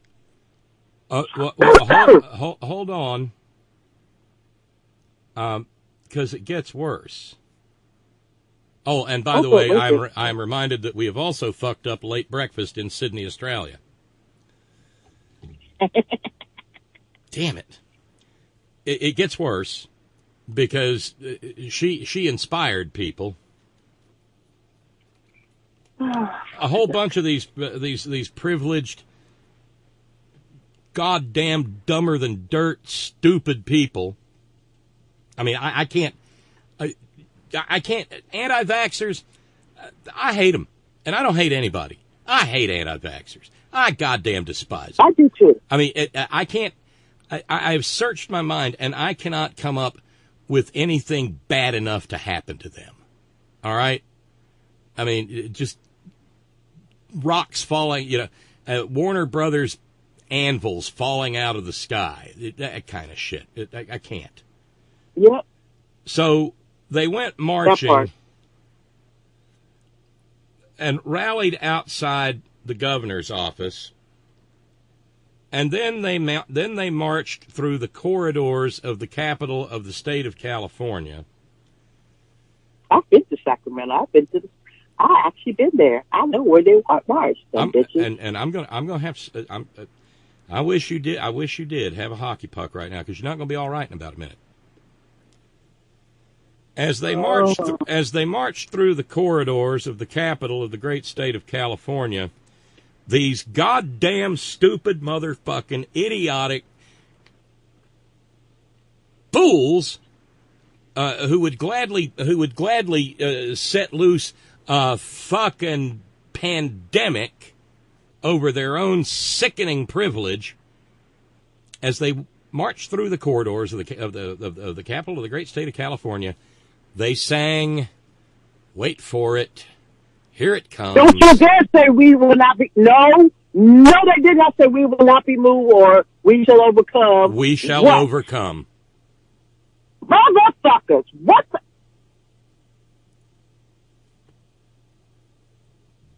Yeah, I know. This is Thorn-in-the-Side Thursday, though. I mean, you can't plead you're shocked. We do stories like this on Thorn-in-the-Side Thursday. See, here's my thing about anti-vaxxers. Okay, motherfuckers, if you don't want to vaccinate your kids, fine. Stay your asses at home and homeschool little bastards. And don't go to goddamn Disneyland. And don't go to Disneyland. Don't go to the movies. Don't go anywhere. Stay in your fucking hovels or whatever the fuck. Well, that's the problem. They're not hovels. They're McMansions. I know, but you know what I mean. It's like, don't go any fucking where. Stay the fuck. Don't go to the grocery store, because you don't need to go. Look, this is 2019. You don't have to leave your fucking house. You can have everything delivered. We live in a fucking gig economy now. Back in the day, the only food that you could have delivered was either pizza or Chinese food, basically. Now, you got Grubhub, you got especially here in LA, you got Grubhub, you got DoorDash.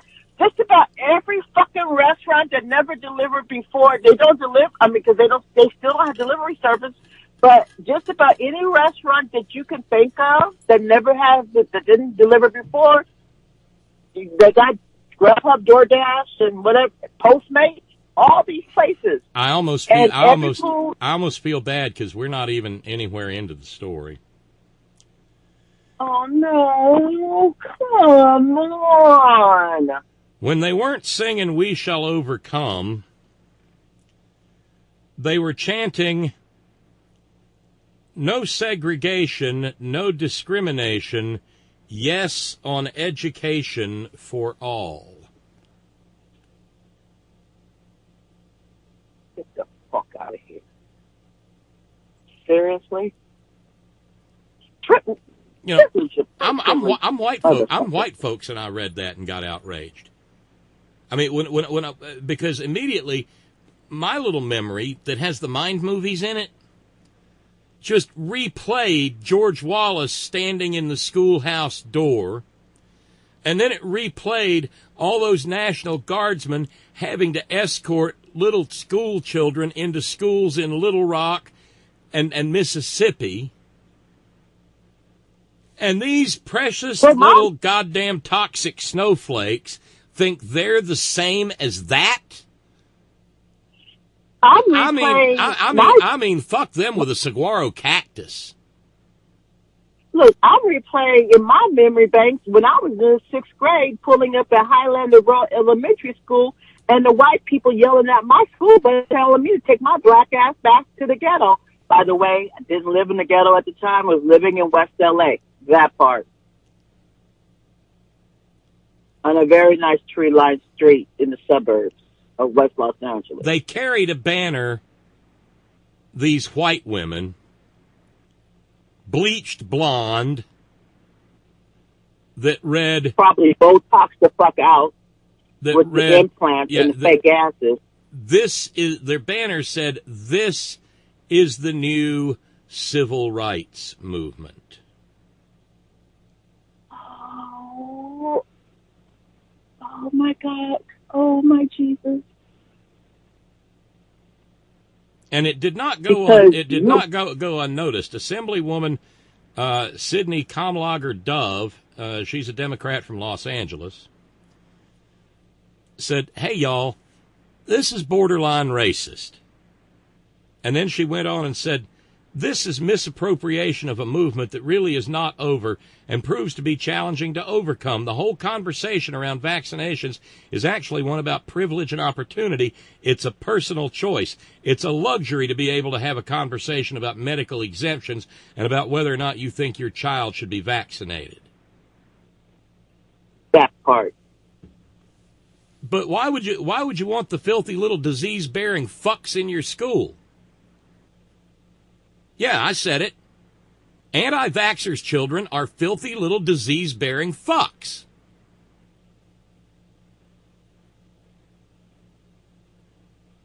I mean, aren't they? Again, I am grateful to motherfucking God. And I know all the Christians like, wait, did you just say grateful to motherfucking God? Yes, I said that shit. That my son is a grown ass man. That I don't, because I get Bob. You can take that up with Ron. I don't know if it counts if it's vocalized as opposed to being in writing. No, I'm Ron and I don't come at. Ron might have to come for me on this one. If my son was school aged and I had to deal with this shit, I would cold clock a bitch right at this moment, because it's like, no. You're not about to put my child in danger, in jeopardy, because your trifling ass decides if you don't want to vaccinate your child, fuck you and fuck the horse you rode in on. Because you're not about to bring your janky ass child up in my child's school. No. We're going to blows on that one. You're not about to put my child at risk because you stupid. Because you're Jenny McCarthy. Because of your dumb prick. Because of your white privilege. Or because you're the governor of Kentucky. Remember, he took his healthy children down and made sure that they caught chicken pox from the neighbors down the street.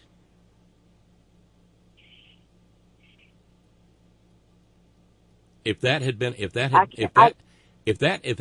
anybody who was not a wealthy Republican parent in Kentucky, their children would have been removed from the home. See, I can't with these people. I can't. No, I can't. See, that's when it's not like you say I can't. No, this is why I can't with these people. Did I say that right? I caught that, yes. I can't with these people. Because, see, I was just around enough of my folks from the South just to be able to pass stuff last favorite. I don't know what region that dialect was from, but come the fuck on! I can't, because, see, like you were saying about, what's that, yesterday? About, it's just enough of a minority that makes enough noise that makes it that the rest of us can't have nice things. Isn't that kind of is that kind of what you said, paraphrasing what you said yesterday? Yeah. You know, it's that small group of assholes, the religious right and the anti-vaxxers and the gun nuts and these people. This small group of people, but there's some noisy ass, powerful motherfuckers. Yeah, I think we've kind You know, of we've stunned Steve in New York a little bit. I just got an email from Steve, so wait a sec. I just tuned in after work. Did I hear that a bunch of cracker-ass anti-vaxxer fuckwads are claiming the new civil rights mantle? You did hear that, Steve. You did. And the thing is, there's numbers on this, because the American Public Health Association has studied it as of 2015, and the vast majority of anti-vaxxers, parents of unvaccinated children, are two things: white and wealthy. They didn't say weird, otherwise it would have been WWW. White, wealthy, and weird. That would be cool. And in California, just like a lot of other states, the ranks of the unvaccinated are going through the roof. Through the fucking roof! Well, thank God. Thank God we have a governor and a legislature that's, like, not stupid. Oh, no, I can make it worse. I can make it worse. Come on! Fuck! This onion's got a lot of layers. God damn it. Because the state of California does not want any pandemics to break out. That part. The WWWs, you know, white, wealthy, and weird. White, wealthy, and weird. Yeah, Hashtag WWW. They unfurled a banner, and the banner said, I may have to pull your fader down a little bit just to cut back on the screaming. The banner, Tracy, read, "Welcome to Calabama." That's it. I gotta go. Seriously, that's motherfucker. Yep. So now we're the Taliban. We're the Taliban in California. No, it's Calabama. Oh, Calabama. You know, where little girls got blown up in a church. That's having to vaccinate your children to keep them from getting diseases is the very same identical thing as having your child blown up in a church. Okay. Well, on that note, because I do have to get going because I'm actually cooking dinner tonight, and I'm going for a walk because seriously, fuck.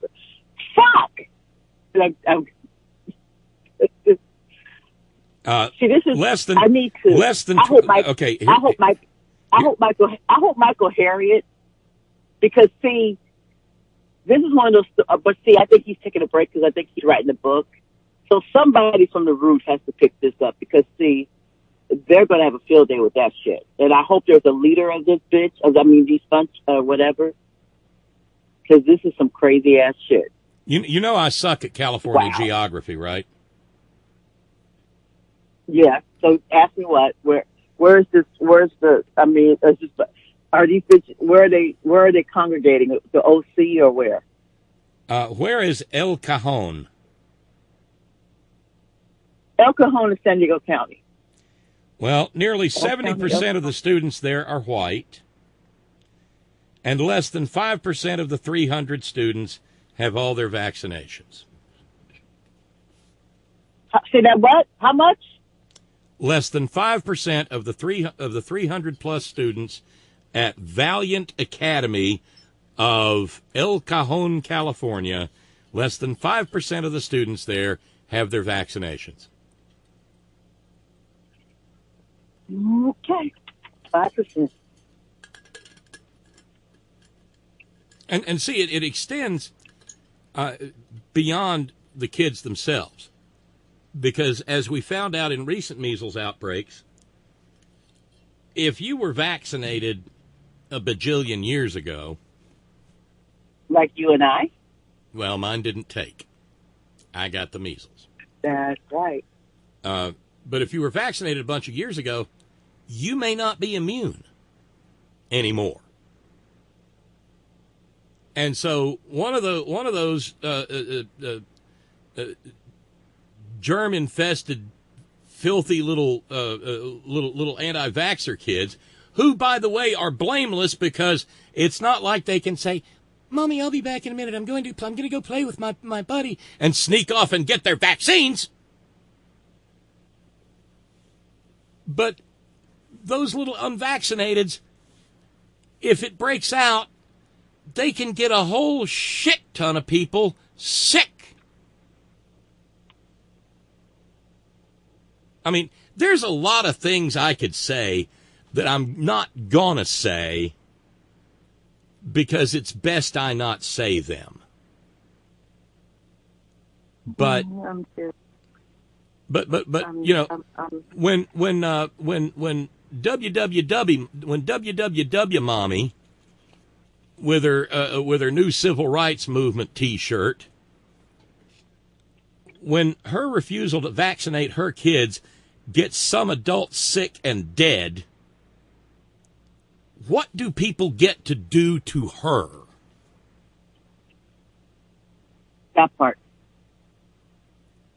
And in point of fact, in a society that considers itself enlightened, how the hell does refusal to vaccinate your children not constitute actionable, legal, medical neglect?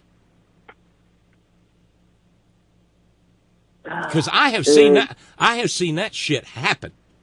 I have seen children pulled out of homes until they got their vaccinations. I don't. And it needs to happen. It needs to happen. But again, privilege. So, but there was going to be something I was going to say, but I can't remember. But on any note, just on a happy, I can't even. I'm done. 98% of the students at Community Outreach Academy. Notice these are all academies. They're not all academies, but that means they're private schools that are run by churches usually. Private schools. Well, near Sacramento is Community Outreach Academy. 98% of those students are white, and less than half of the students there are fully vaccinated.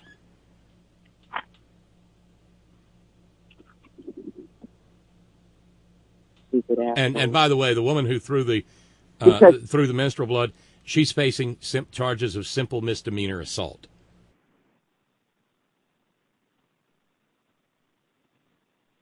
Okay. Oh, and just in case I haven't pissed. Okay, so I pissed off the black community segment of the Horn Family Community Congregation. Let me be clear. A woman named Christina Hildebrand, who's president and founder of A Voice for Choice, has said that not vaccinating one's children is also the same as the gay rights movement and the movement for women's right to vote. Okay, well, you know what? I'm going to go in my house now and tell my wife that, anti-vaccine is not back, it's up there with our right to get married, my civil rights as a black woman, and our right. And hey, Jan's right not to, hey, Jan's right not to have a fucking swastika burnt in her yard. Oh yeah, that part too.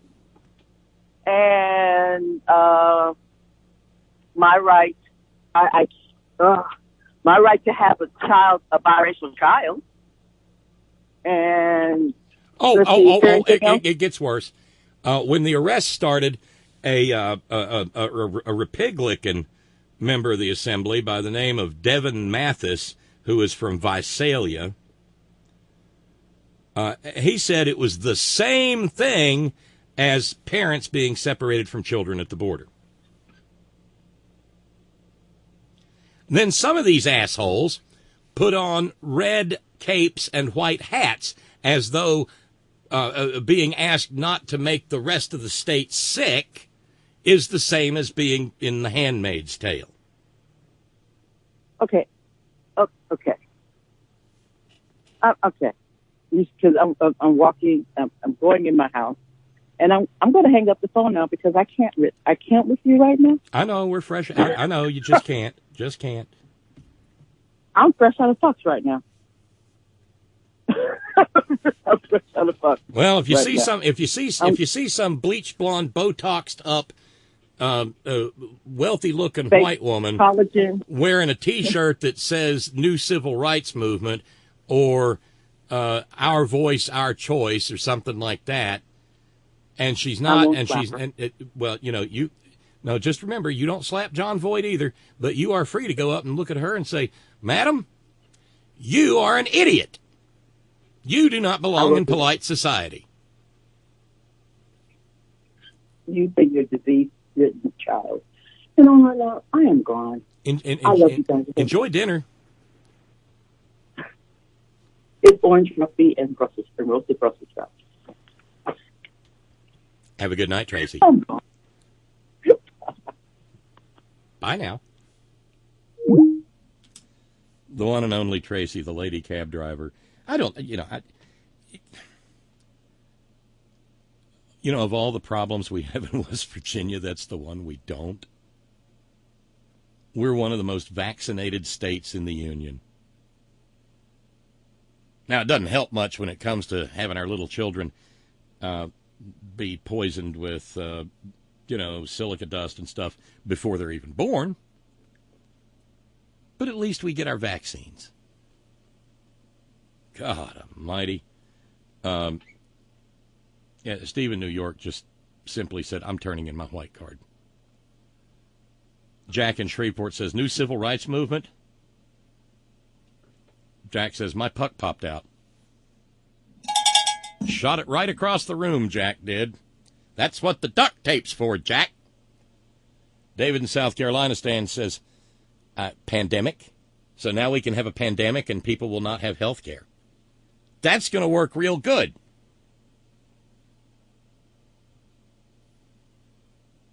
The school without the vaccines.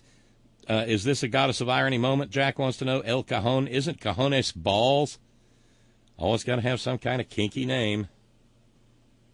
And yeah, El Cajon is about 14 miles east of San Diego, according to Scott in San Diego. I used to live there, he says, when I first moved out here. And I'll bet you Valiant Academy is a Christian private, a.k.a. white school. Albert in Rhode Island asks, how do you think they'd react if their children caught an illness and nearly died because they were not vaccinated? Well, as long as they survived, they'd say, see, the kid didn't need the vaccine after all. I got a big old WTF from Shorty in L.A. What the fuck? That's fucking code. Tracy, you take them low and I'll take them high. Fuck no. That's Calabama. Call-abama equals Tuskegee, Alabama. That's fucking code. Oh, my God, oh, my God. Shorty's on to something. The Tuskegee experiments. My God, those ignorant, stupid, benighted fools were equating themselves with the Tuskegee experiments. Jesus jumping Christ.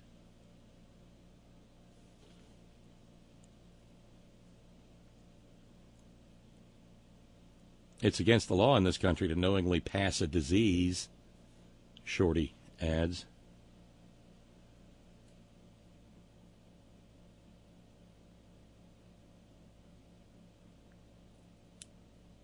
I saved that for Thorn-in-the-Side Thursday because that's about as thorny as it gets.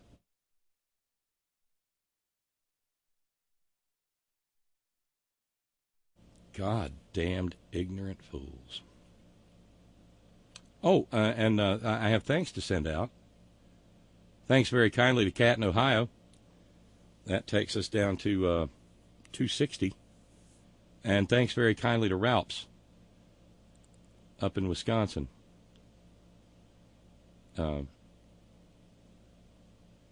Ralphs sent me a story over on the Tiny Kittens Facebook page. Grandpa Mason's kidneys. Grandpa Mason is a cat. His kidneys failed. He was trapped in 2016, and then it was discovered he had kidney disease. So after he discovered that, that playing with kittens made him feel so much better.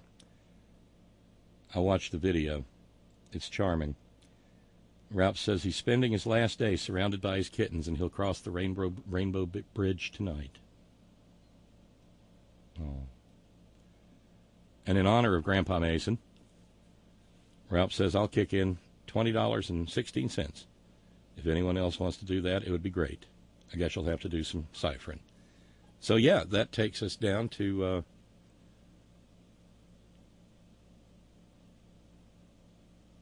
$239.84. Thank you, Ralphs. And if there are any other cat lovers out there, you might want to go and look. It's bittersweet, to say the least. So at $239.84, Steve in New York has put a $10 challenge on the table. Thank you, Steve. If somebody will match that, he's good for it. On the other hand, Steve said, if their kids died, they'd say it was God's will. Mm-hmm. And Mike in Cascadia, along with David in South Carolina, both pointed out, hasn't it been reported that huggable, lovable, cuddleable Pootie has backed the anti-vaxxers here? Another way to divide us. And that's an absolute fact. The Internet Research Agency, as David in South Carolina Stan points out, is driving this one too. Comes straight from Vlad's team. They attack from far left and far right. So there's that. And of course, it uses racial memes to further exacerbate racial tensions. The thing is, though, I have a hard time conceiving the anti-vaxxers as far left. I mean, if the anti-vaxxers are showing up at Bernie rallies or Marianne, okay, they probably are showing up at Marianne Williamson rallies, but if they're showing up at Bernie rallies or Elizabeth Warren rallies or Andrew Yang rallies, okay, maybe they're at Andrew Yang rallies. But if they're showing up at Bernie rallies or Elizabeth Warren rallies, I would hope to honest fuck that those candidates would have the common decency to say, you people are idiots. No, you people are dumber than fuck. And you do not have a civil right to start a damn pandemic in this country. Because see, any of those dirty little schools, those dirty little Christian academies, one of these diseases breaks out, it's going to go like wildfire. Of course, we might recall that was it last year, year before? I think it was last year that California had a big measles outbreak. That was started by a bunch of Christians who went to Disneyland. Then there were the Christians in Texas who started an outbreak because, Jesus said don't get a vaccine. Jesus didn't have no vaccine. You stupid fuckers.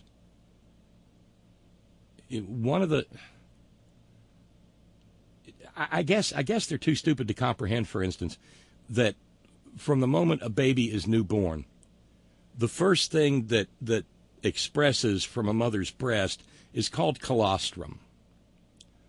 It's not even full-on mother's milk yet. And colostrum is chock full of antibodies. It provides a degree of vaccine-like protection before a baby is old enough to receive a vaccine. But it doesn't last. Its evolution has put it there to give baby a fighting chance at a time when new mama postpartum mama is trying to heal and is subject to possibly being infected herself. God damn. You know, you look at the anti-vaxxers and you wonder if you really honest to Jesus wonder if there's any hope for us as a country. You know where they don't have a bunch of goddamned anti-vaxxers? Places where they have a bunch of goddamn diseases. If we get to the point where a broad-spectrum Ebola vaccine is developed, if it is made available in the places where Ebola tends to erupt, people will line up for it. And by the way, just for these insufferably privileged, wealthy, stupid white people, guess who else are anti-vaxxers? You get 3 and 2 don't count. That's right, Al-Qaeda. No shit. That's not me just being facetious. You know, that's not like the old, hey, you know who else was anti-vaccine? Hitler. No. Terrorist groups, on more than one occasion, and we're partially at fault for this, the United States has gone in and tried to prevent disease outbreaks through vaccination, but because of the nasty, vile, bloody history of the CIA, it went like wildfire through the community that anybody who got a vaccine had been co-opted by the CIA, so they got killed. The same mindset that's been on display in California is on display there.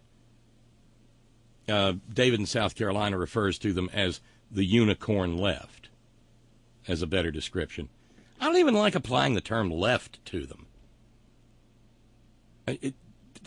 They're just, because there's a big difference between, as I mentioned earlier in the evening, in the program, there's a big difference between workers of the world unite, you have nothing to lose but your chains, that's the left, and me having to get my baby vaccinated is the same as if my baby was being blown up in a church in Birmingham, Alabama in 1963. That ain't left. That's just goddamn dumb.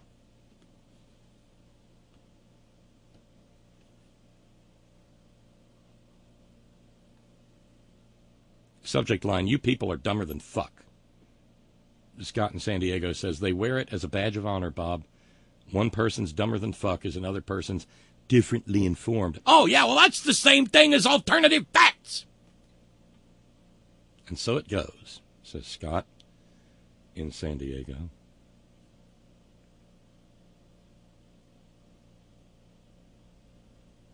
And for those of you keeping Grandpa Mason,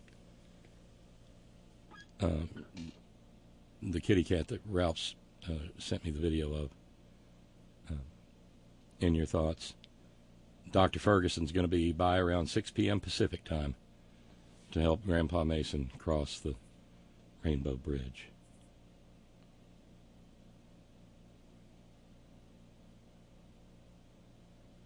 We've had another join in on Ralph's Grandpa Mason. It's not a challenge, it's just a request. Memorial, the Grandpa Mason Memorial. Thank you. So, oh dear, okay, I've got ciphering to do. Let's see, 3984 to 1984 to 1884.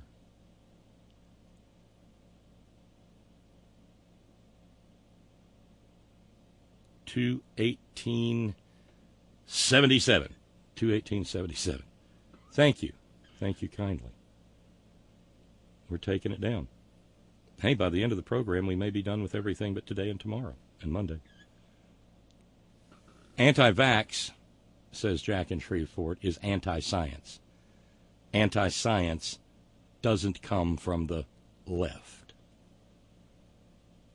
No, the left is notions like workers should control the means of production, or from each according to his ability to each according to his need?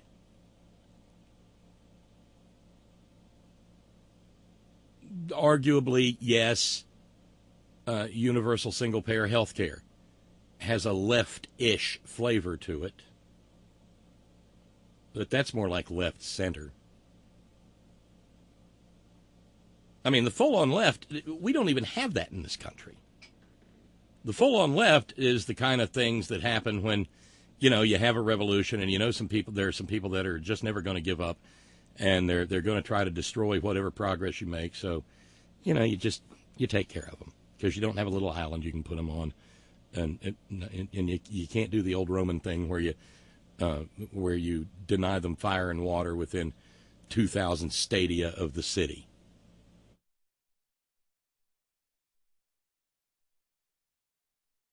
I mean, there are some things out there that are really left.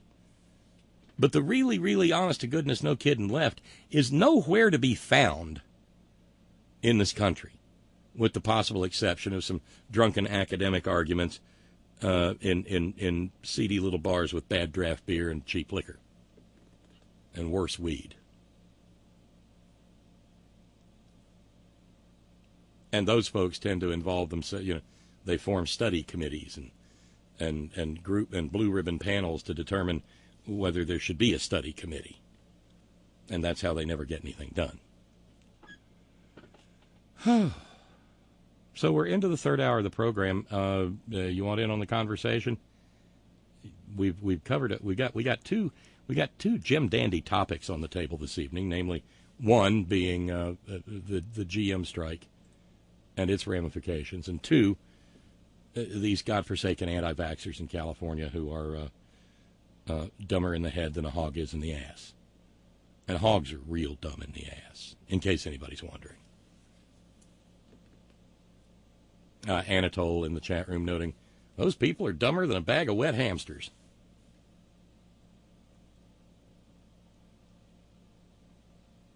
Sheesh.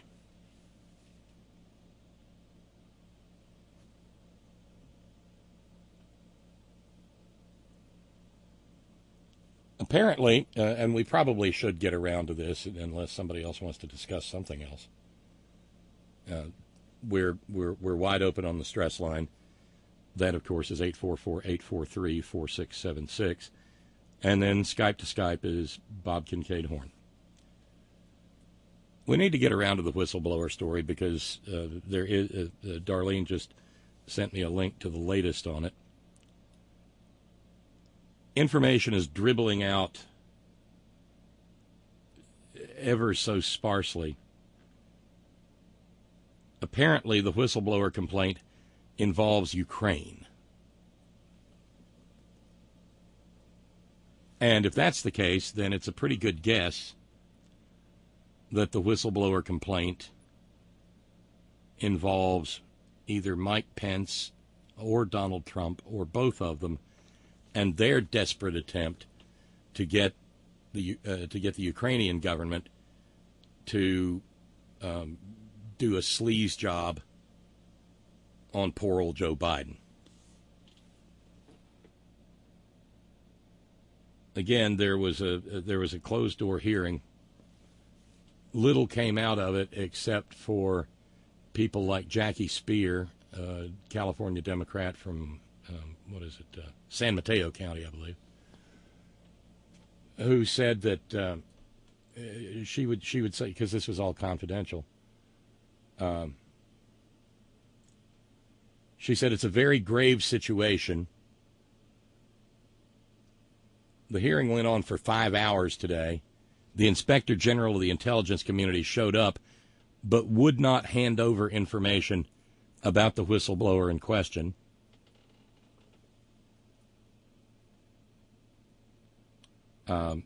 She described the IG as answering some questions, not on the specific subject matter, but it's deeply troubling,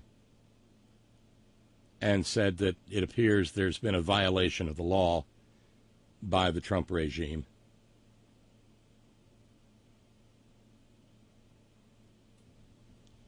But when I was reading up on this earlier, prior to airtime, something occurred to me. Now, we're talking about the House Intel Committee, right? Chaired presently by Adam Schiff. But before the elections of 2018 and the blue wave, that committee was chaired by Devin Nunes, who we all recall went running, tattling with information. He was, for all intents and purposes, a mole for the Trump regime. And it was a full committee hearing behind closed doors, those 5 hours this afternoon.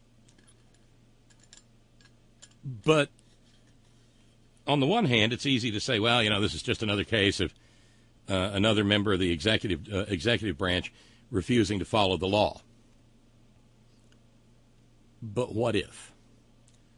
What if, with people like Devin Nunes and various and sundry other un-American members of the Republican Party who are part of that committee, what if the IG knew that the instant he said anything, it would be in Donald Trump's ear because those people can't keep their godforsaken mouths closed? What if that's the motivation? We're rapidly approaching Pentagon Papers territory. We're rapidly approaching a situation in which it is understood that slightly less than one half of the House of Representatives cannot be trusted with sensitive information because they hold greater loyalty to Julius Geezer than they hold to their oath to the Constitution itself. What if that's the case?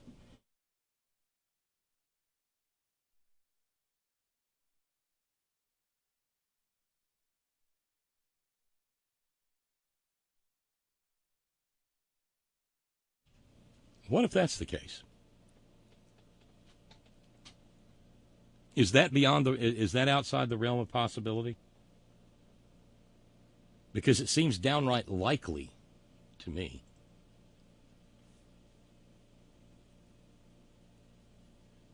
I mean, you want to know how sleazy they are?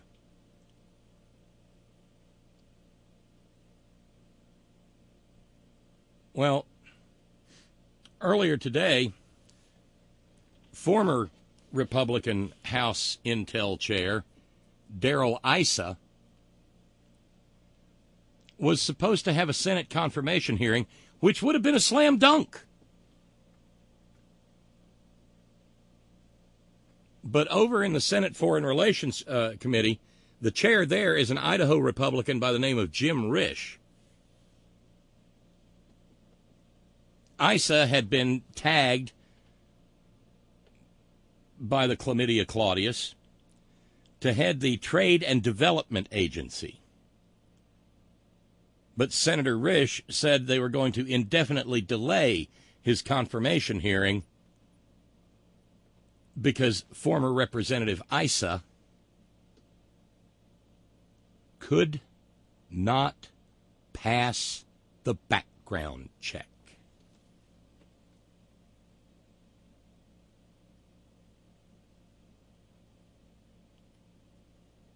All that was said was that Issa had problematic classified information contained in his background check.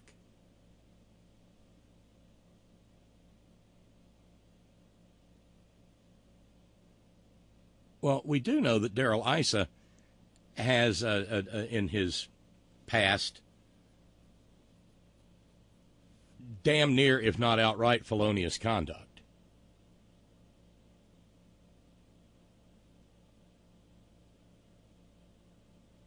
And you'll recall that Darrell Issa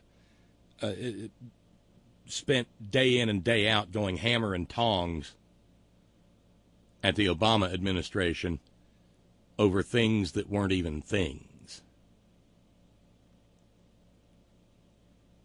Senator Risch and Senator Menendez both asked for the background check to be released by the White House The White House, of course, said to fuck off.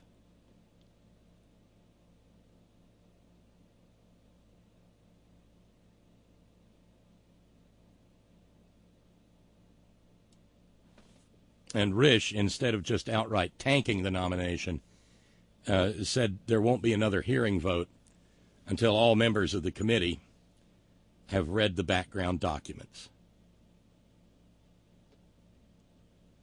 And yet, dig this, Issa is thinking about running for Congress again.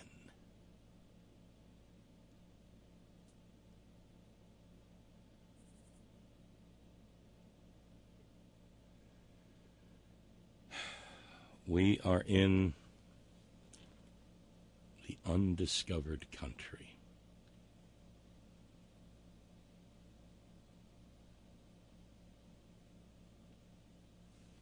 Wow.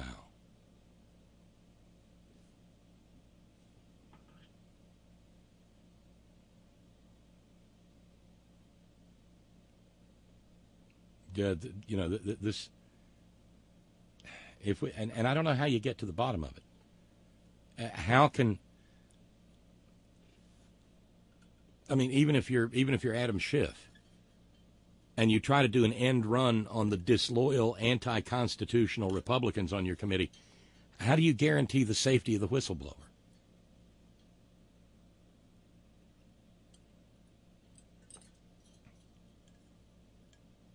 And apparently, the whistleblower, him or herself,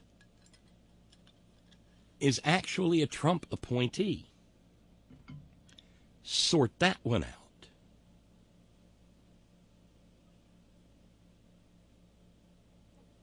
Wow. But, you know, what? Have the sergeant at arms provide security round the clock? That only works if they never leave the Capitol grounds. Capitol Police has jurisdiction all around the Capitol and up into some of the neighborhoods, but they're not really equipped for this kind of thing.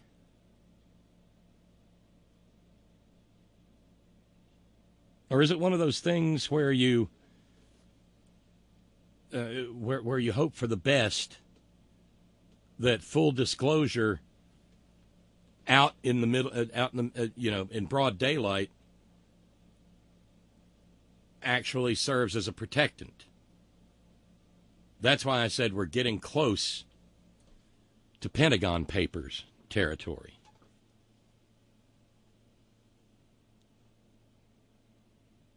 You might recall Senator Mike Gravel read the Pentagon Papers into the record in the Senate of the United States.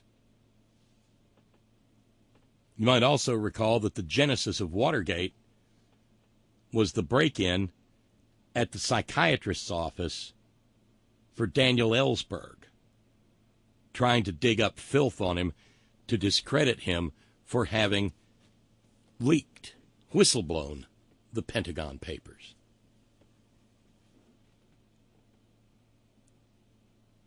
And that two-bit piece of burglary, well, that was enough to take down a president in his second term. Curiouser and curiouser, said Alice. So what did I say, 2/18/77? To finish the evening? 1877 gets us down to the actually having taken care of Monday, Tuesday, and yesterday, and leaves us tomorrow, today, and Monday. But let's run over and check in with Scott. Not far from El Cajon. That's right. El Cajon, in Spanish, as I recall, means either the either the box or the jewel. I forget which. I think it's the box. Cajones, the jewels, the family jewels. Yeah, it's in kind of a canyon. and hotter than blazes in the summer, Bob. That's one of the reasons I got the fuck out of there. Well, even hotter is the place just a little further east, a city called Santee, Santee. And wait a minute, hold on a second. God, you'd think I was still a smoker the way I get these little froggy throats. I need to look up some old remedies. Well, wait. This is one of those fun word things. So recently I read the entire Philip Marlowe, Raymond Chandler canon. Oh wow! Well, the very last novel is one called Playback, and it finds him leaving his Los Angeles usual haunts and going down to do some investigating in San Diego. And when it comes to like little towns, though, he uses fake names for them. For instance, Santa Monica becomes Bay City. Okay. And when you said which kind of makes sense. And when you said El Cajon means jewel, well, there's a little kind of touristy town where a lot of the action takes place that he refers to as Esmeralda. Yeah. Esmeralda's not me a couple of. Esmeralda's not far word-wise from emerald, which is a jewel. So I wonder if Esmeralda in Playback is El Cajon. Is it touristy, or was it once touristy? Oh, Jesus. Well, let me put it this way: it's about 14 miles east of here. It's in the inland part of San Diego County. It's hotter than hell because it's like in a little canyon sort of thing. And obviously, the further away you get from the coastal area, the hotter it's going to get in the summer. Touristy? No, it's a lot of things El Cajon is, but I wouldn't say touristy is one of them. There is a little museum. I mean, it's got a history in terms of, and they have an annual parade or something for the El Cajon pioneers or whoever the fuck settled the place. But even hotter is just east of El Cajon. Well, actually, it's where I first lived when I moved out here for about 8 months. A little city called Santee, Santee. And I finally had to break down and get an air conditioner because I was sharing a house with a right-wing lawyer guy, okay, in Santee. And my first summer here was almost intolerable for me. At the time, I had 2 cockatiels and Michi, the calico cat. And I finally had to get an air conditioner just for their sake. But and then El Cajon is not much cooler. I'm trying to think what El Cajon is known for something, but I'll be damned if I can recall what it is. For back in the 80s, it was a big meth capital, methamphetamine capital here in the San Diego area, and it's still to this day, El Cajon is still kind of sketchy. I don't usually go out that way unless I absolutely have to.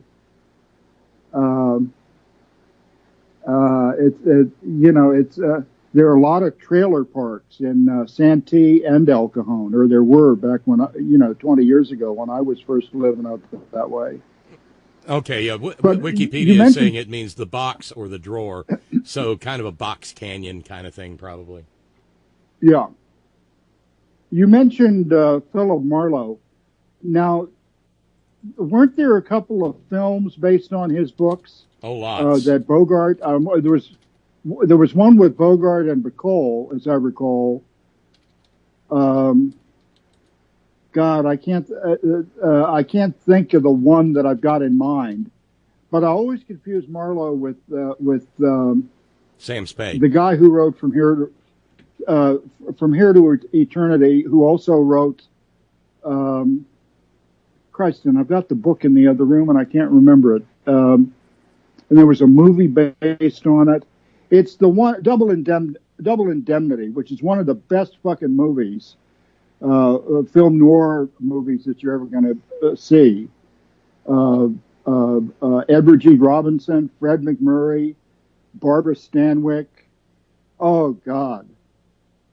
But yeah, I must brush up on my Marlowe, because those Double Indemnity and whichever Marlowe book resulted in the film that had Bogart and Bacall, both of those writers, they painted pictures for your mind's eye they were almost unduplicatable in terms of a visual medium, because obviously in radio and in old time radio and in literature, your mind always conjures up the scenery and the character features and the action way better than even a top Hollywood director could.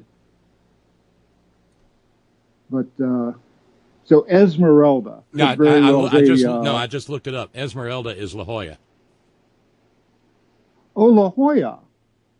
Well, I think isn't it called the Jewel? La Jolla itself, isn't it the Jewel of San Diego? Maybe that's what I'm thinking for Jewel. And it was an artist's colony back in the, I guess, 20s and 30s and all. La Jolla was. There's still, to this day, it's a very ritzy area. And if I could live anywhere else in this area, I wouldn't mind living up there. But the public transportation is currently iffy, although we're getting the trolley system up there in about 2.5 years. So we'll see how that goes. Well, that's not why I called, is it? Or is it? I don't know. It's not. And Billable Rick says you're actually thinking about the Maltese Falcon. Maltese Falcon, yes. Another great film. Yeah, that's Dashiell Hammett, and that's Sam Spade.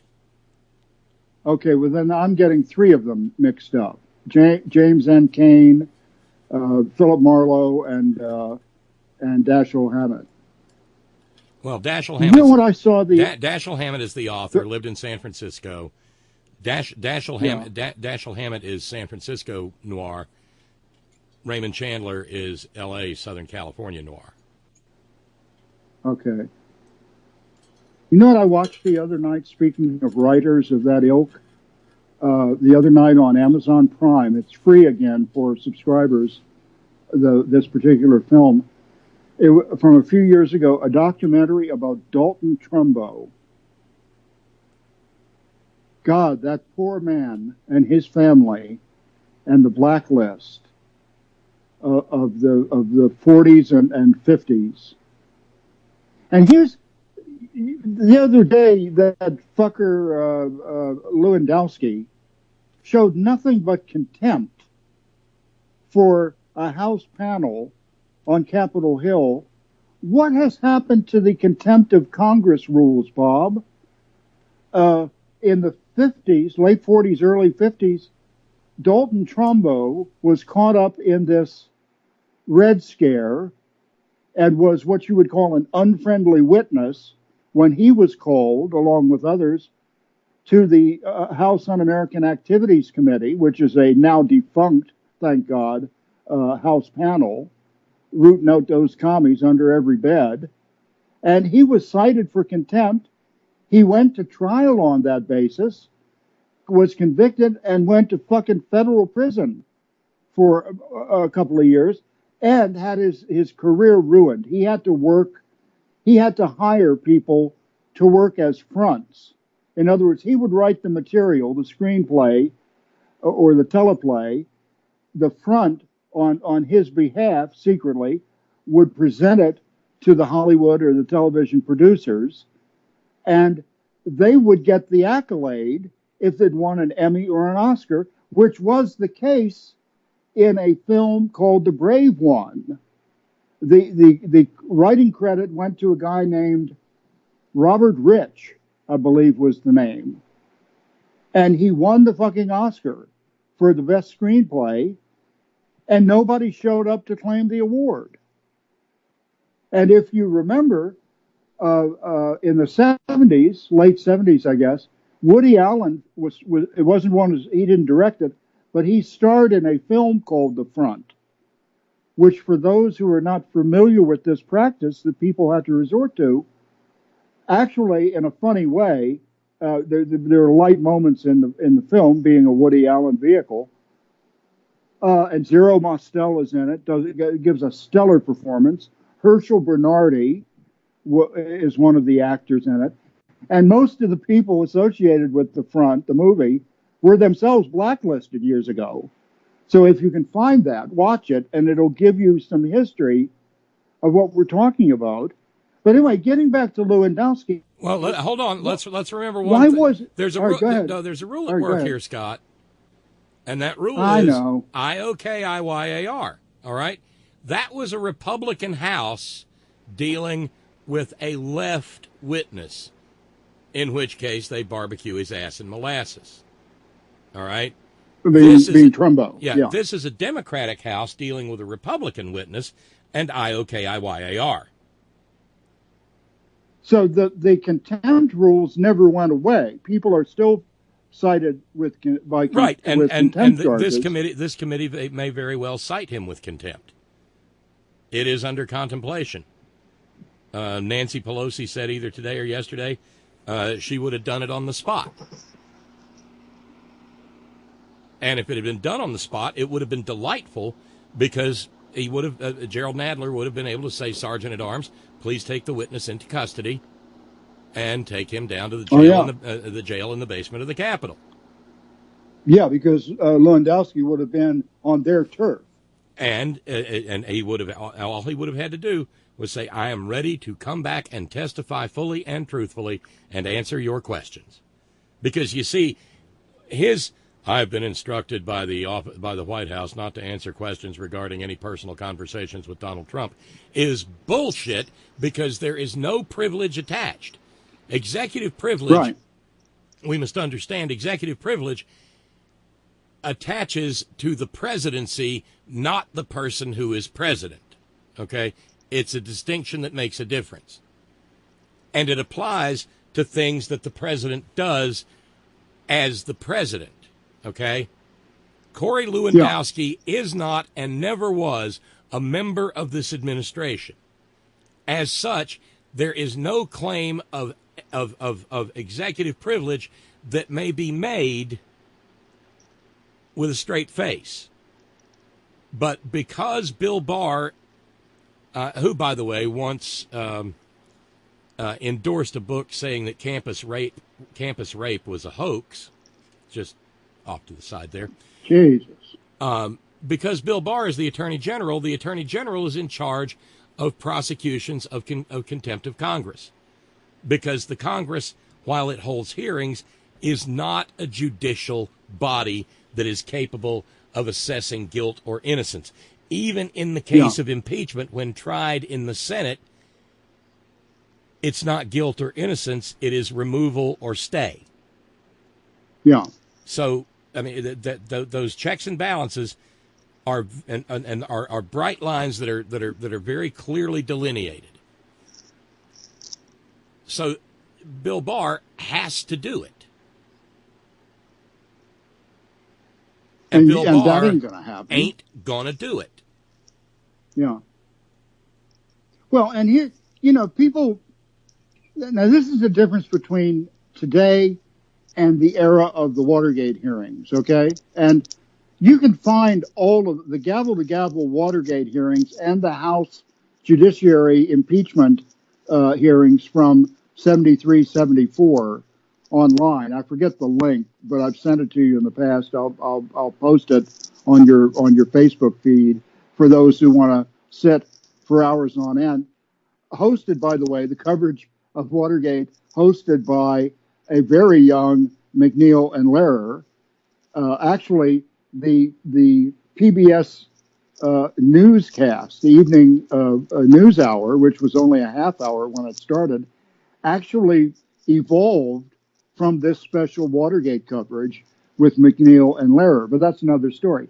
If you sit and watch the parade, I mean, literal parade of administration and government witnesses who came to testify before Sam Ervin's Senate Watergate panel in '73, they were invited, they were subpoenaed to come, and they came.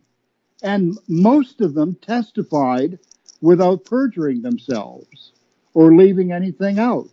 You know, today's crop of presidential advisors and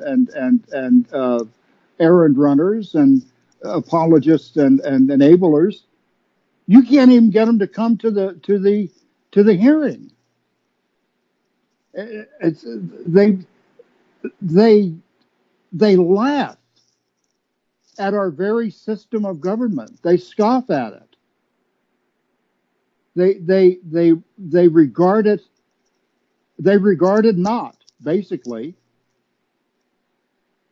And as for Isa, God damn, that crazy so-and-so was a long-running congressman from, his district was like southern Orange County and parts of northern San Diego County. So I'm well familiar with his antics.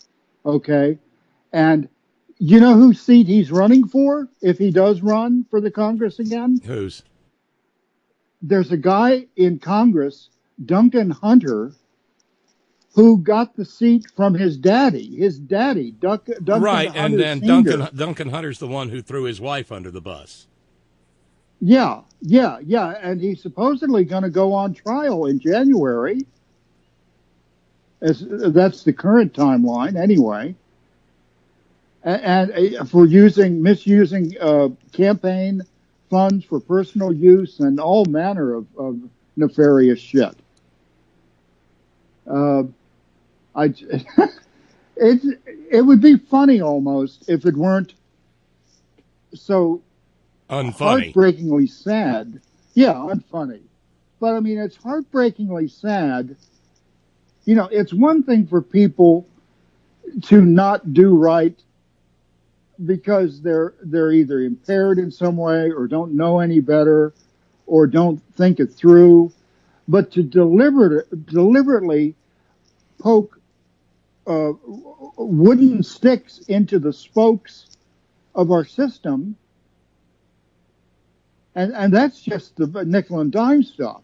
Then you ratchet it up to the possibility, the very distinct possibility, that a foreign power, a.k.a. the former Soviet Union, a.k.a. Putin and his pals, monkeyed with our very election, our national election in 2016, which helped bring us Trump on the basis of 77,400 fucking votes in 3 states, formerly blue. That goes way beyond poking a stick into the spokes of our system.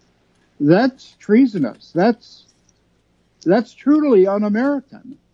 Well, just to give you a little bit of an update. God, I'm wound up today, and I didn't mean to be. Well, this what drives us crazy is this stuff is dripping and drabbing out, and it is maddening from a news standpoint. So now we apparently know that yes, it's Ukraine. Yes, it's the attempt to slime Joe Biden. And yeah, and he admitted it. This is another one of those moments where it may be that the guy who takes down Nitwit Nero is someone equally as stupid, and that is Rudy Giuliani. Oh, God, here we go.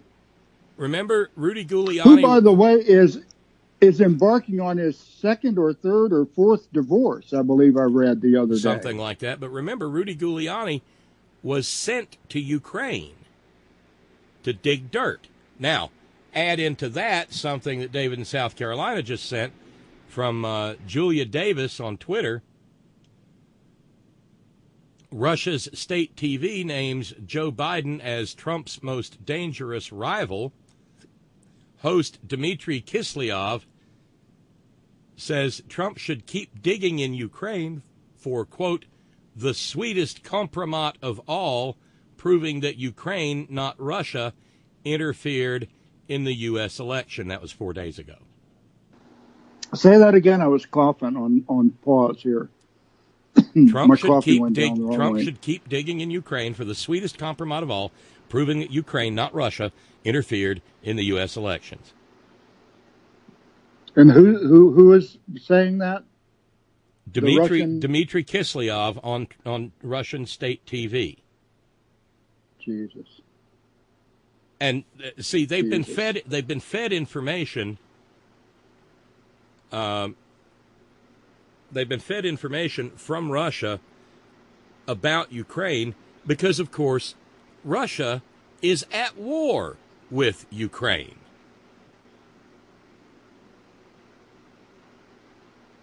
These are puzzle pieces that fit together rather nicely, really. Yeah.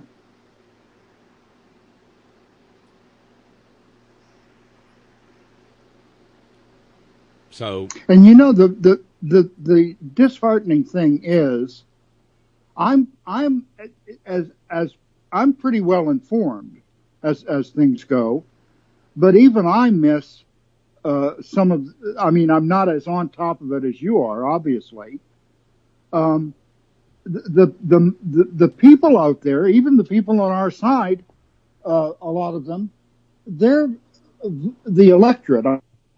I'm talking about, not the activists and the folks who blog and all of that. But I'm just talking about the people who are going to vote in the primaries in early 2020, and then in the general election in November of 2020. They don't follow this stuff the way you do, or Malloy, or the other people in media and who blog and who write. Okay. So they catch about every third word in terms of, if they catch anything at all, in terms of all of these under the surface things that bubble up from time to time, and we get a new little drip or drab or chunk of information, and then on the other side, the people who don't vote with us, the only world that they know is the world according to Fox News or Mark Levin or Lars Larson, or any number of radio or TV talkers who are parroting the party line, literally. Okay, so they're like off in La La Land in terms of knowing what the deal is. I get this little update on my email every day. I don't know, it's not a group, it's like a website called Quora, Quora, I believe is the spelling. Yeah, I'm familiar with it. And people submit questions, and then people answer questions. Well, somebody asked the question that showed up on my inbox: why do some people refer to Trump as a liar? So I figured, well, this is a no-brainer. I can answer this one in my sleep. So my answer was, because he is. Probably because they compare what he says with the established, fully verified public record.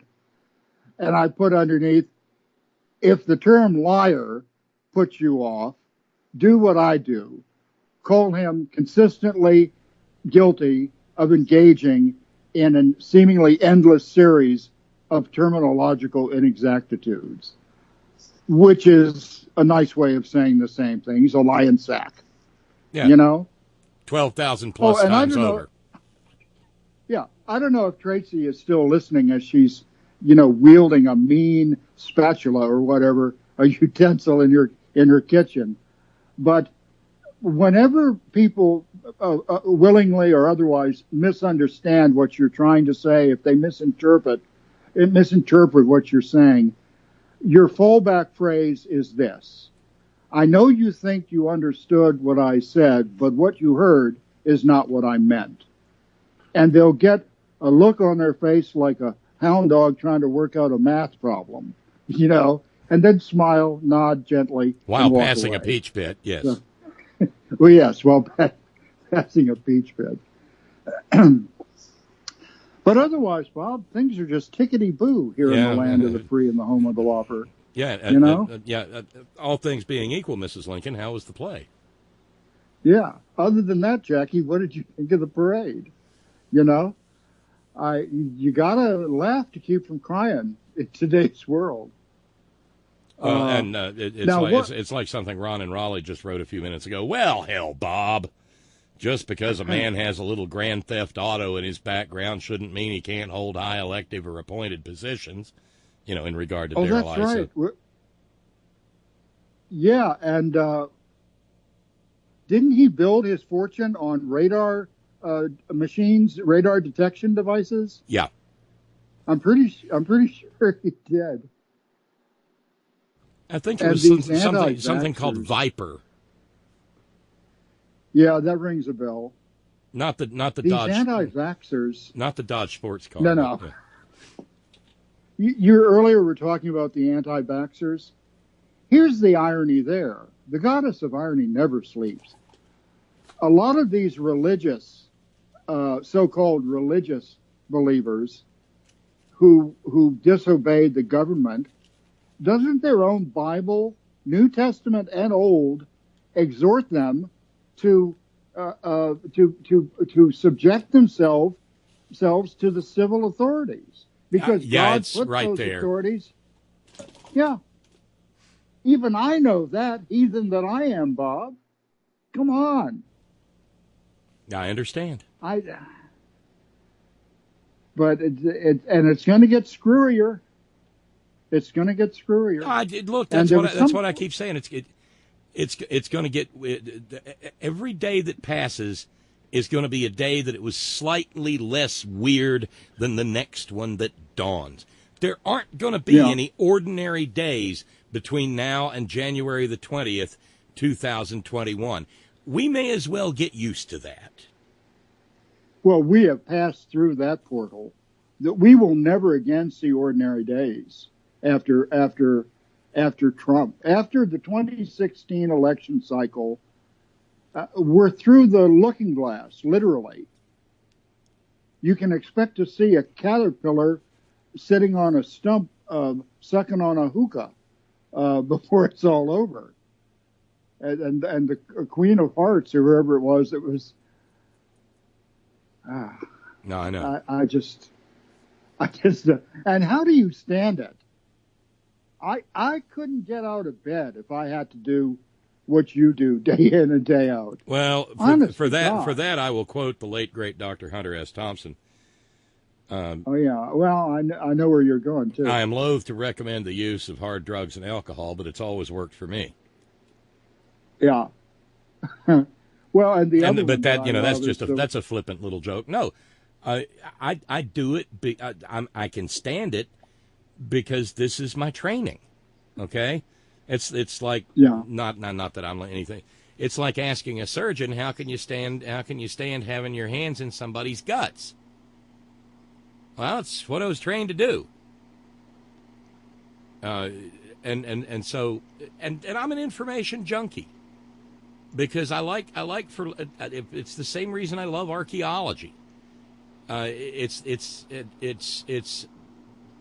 all a puzzle, and I don't know, maybe at some point in time I'm going to become Russell Crowe in A Beautiful Mind, sitting there with all those goddamn things with the strings and the articles and, highlights for children, connected to The Economist, connected to Foreign Policy magazine, connected to Reader's Digest, and I'll just be gone then. But so far, no. Yeah. So I recall that scene, and I'm thinking, poor Bob. But this is what he's got to look forward to. And I feel, as weird as it is and as depressing as it can be, Scott, it's also, it's not like my father's generation where he had his entire life rewritten for him on December 7th, 1941. It's not like being a grown-up on November 22nd, 1963. But I am at least aware that I am living through quite possibly the weirdest part of American history that has come to us thus far. If I'm going to go for a historical analogy, I'm all of us are alive during a time when the question is open as to whether or not our deliberately formed Republican representative democracy, Republican form of government, will survive. It's like that quote from the Gettysburg Address. Now we are engaged in a great civil war to see whether this nation or any nation so constituted can long survive.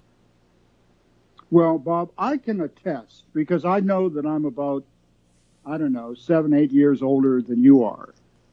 And I have the benefit of having become aware and paying attention in my very young years. I would say from the age of 5 on, I was paying at least some attention to the world around me. And that I chalk that up simply on two things: having grown up just outside of D.C. in the 60s and having an afternoon paper route when I was 9 or 10 years old.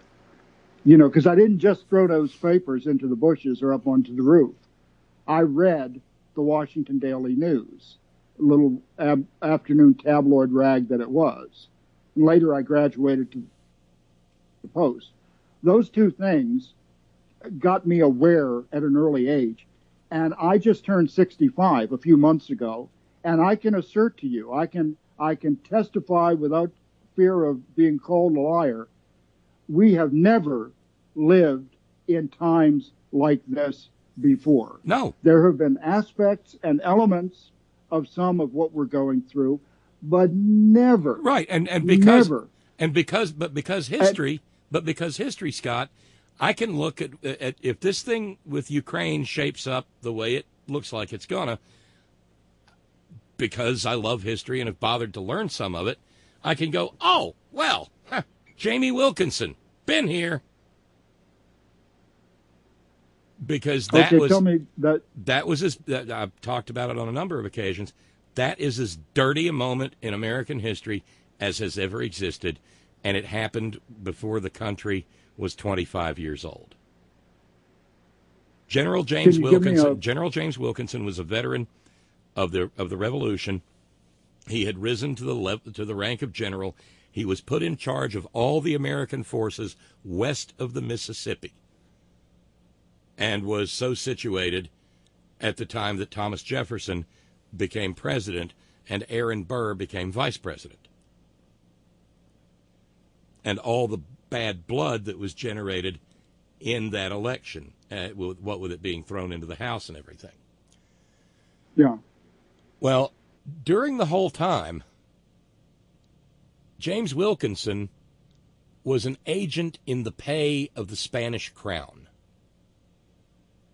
He was headquartered either at Natchez or New Orleans, and he made the long walk to the mailbox every month and picked up a check from the King of Spain in exchange for telling them everything that the United States was doing or thinking about doing. And here's the funny, and here's where it gets interesting. It was largely buried, but upon being revived, it has been described by historians as the darkest and most and dirtiest moment in American history. It has been described as sufficient to have brought the young nation to its knees.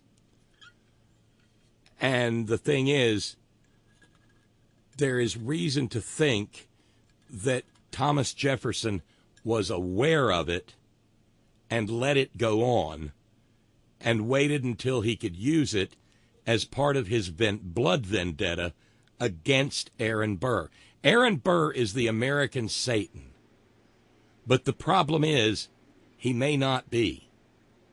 The American Satan may have been Thomas Jefferson, who was willing to let the young republic be put in peril in order to try to fulfill a vendetta, because James Wilkinson becomes the key witness in the treason trial for his very life of Aaron Burr.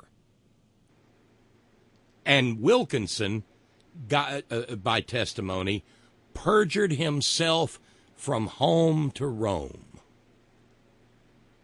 Is there any way to, is there a source like a book or articles where one can get a refresher course on that? Start with Wikipedia. Look up James Wilkinson. Look up Wilkinson Affair.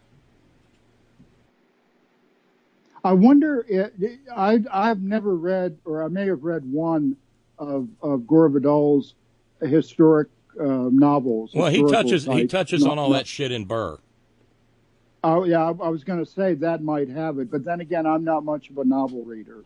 Oh, but that's a novel worth reading because Vidal did such meticulous research. Listen, I got to get out of here, Scott, but thanks. All right, Bob. Take care, and my best to you, of course, and Agnes, and the family, and the Horn family, and to anybody else who's out there, even Agent Fred. I hope Agent Fred has his work cut out for him and botches everything that he tries to lay his hand on. And that's my wish for Agent Fred. And hate all the filthy little anti-vaxxers in El Cajon. Well, that's yet another reason I don't go out there. It's sketchy in places, and you never know what you're going to catch. So the doctor says, well, you don't have to cut that off. It's going to fall off in 10 seconds. Anyway, take care. Have a good day. Doctor, it hates when I do this. Yeah, don't do that. Later, Scott. All right. And on the way out the door, a last note from Lady B. Dreams and blackface, the subject line. I have trouble getting to sleep, Lady B says. Have to dope myself up, always have. God help me if I wake up and have to take another pill. I'm working on it, but it's an ongoing battle. As far as racism goes, this flap about Justin Trudeau in blackface strikes me as disingenuous. I'm not Canadian, so any beef they have with him is not my own. If you don't like him, don't vote for him. It's that simple. But honestly, there are thousands of white folks out there who did this shit in the past without a second thought. Hopefully that reign of ignorance is over. You know better now. When you know better, you do better. So unless there are pics, shut the fuck up and don't do it again. Okay, so let's say you had a blackface incident in the past that you're ashamed of. Here's your absolution, at least from me. If you were portraying a movie or video character, move on and never do it again. If you played Othello in a high school or theater play, you're forgiven. You or the producer didn't know better. Now you do. Don't do it again, and next time chip in and hire a black actor. You'll learn something and be a better person for it. It's a win-win situation. And ask yourself this question. Have you ever seen a black person whiten their face to play Captain America or Captain Jean-Luc Picard? Yes, I know about the movie White Chicks and the Eddie Murphy Saturday Night Live skit. It's called irony, and it was meant for you. But we'd look silly. People would be offended. So why would you darken your skin to play Geordie LaForge or Black Panther? A banana clip over the eyes or a Black Panther costume will let us know who you are. If you don't think you can look convincing enough, find another character to be. God knows white folks have hundreds of heroes to choose from. However, that shit that female senator from Alabama did as part of a play or costume party tradition, at Auburn University, I might add, that was deliberate and malicious. Her actions were purposeful and dripped with racism. That's exactly why she did it. She wanted to mock blacks. She had hate in her heart. That makes her actions evil. So as far as the beef with Trudeau and blackface goes, I know we tend to defend those we like and call out those we don't. But honest to Christ, folks, stop trying to call everybody out in order to be politically correct. It's sociopathic and screams that you're desperate for attention. It makes me question your motives and makes your actions even worse. If you see a person using blackface as a deliberate, malicious, and harmful way to push a narrative or agenda, then by all means, call that motherfucker out.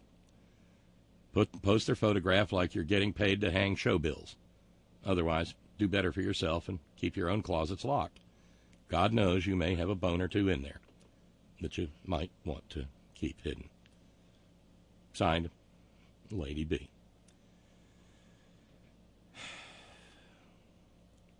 Lady B distills issues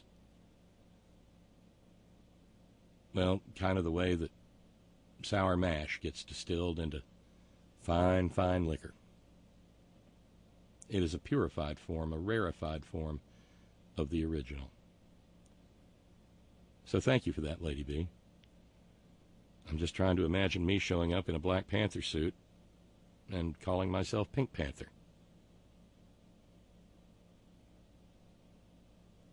I thought it was funny at the time. And thanks to Ralph's. Ralph's has taken us down to $200. So that means tomorrow's $400 and the finish in the whole month is $600. Thank you, Ralph's. Thank you so much. Friday on the front porch tomorrow. I'm looking forward to a big time. Thanks to all of you who keep the program on the air with your kind contributions and your subscriptions. Tomorrow is the last day of Ralph's new subscriber challenge. 5 new subscribers, and it ends tomorrow. 5 new subscribers at $10 a piece could get their subscriptions doubled. Think about it. Thank you to our all-volunteer staff. Thank you to Sparky in the chat room. Thank you to our News Ninjas. Thank you, Brother Deacon Asa, headon.live. Thank you, John Fox in Australia. Thank you, Ben Birch, whiterosesociety.org. Thanks to each and every one of you who share your precious finite time engaging in the program, however you so do. Thanks to the hardest-working, bravest people I know, the men and women of Coal River Mountain Watch, crmw.net. Celebrating 20 years at the forefront of the struggle for human rights and environmental justice in Appalachia. And always, always, always, Gina, it's all for you. Later, y'all.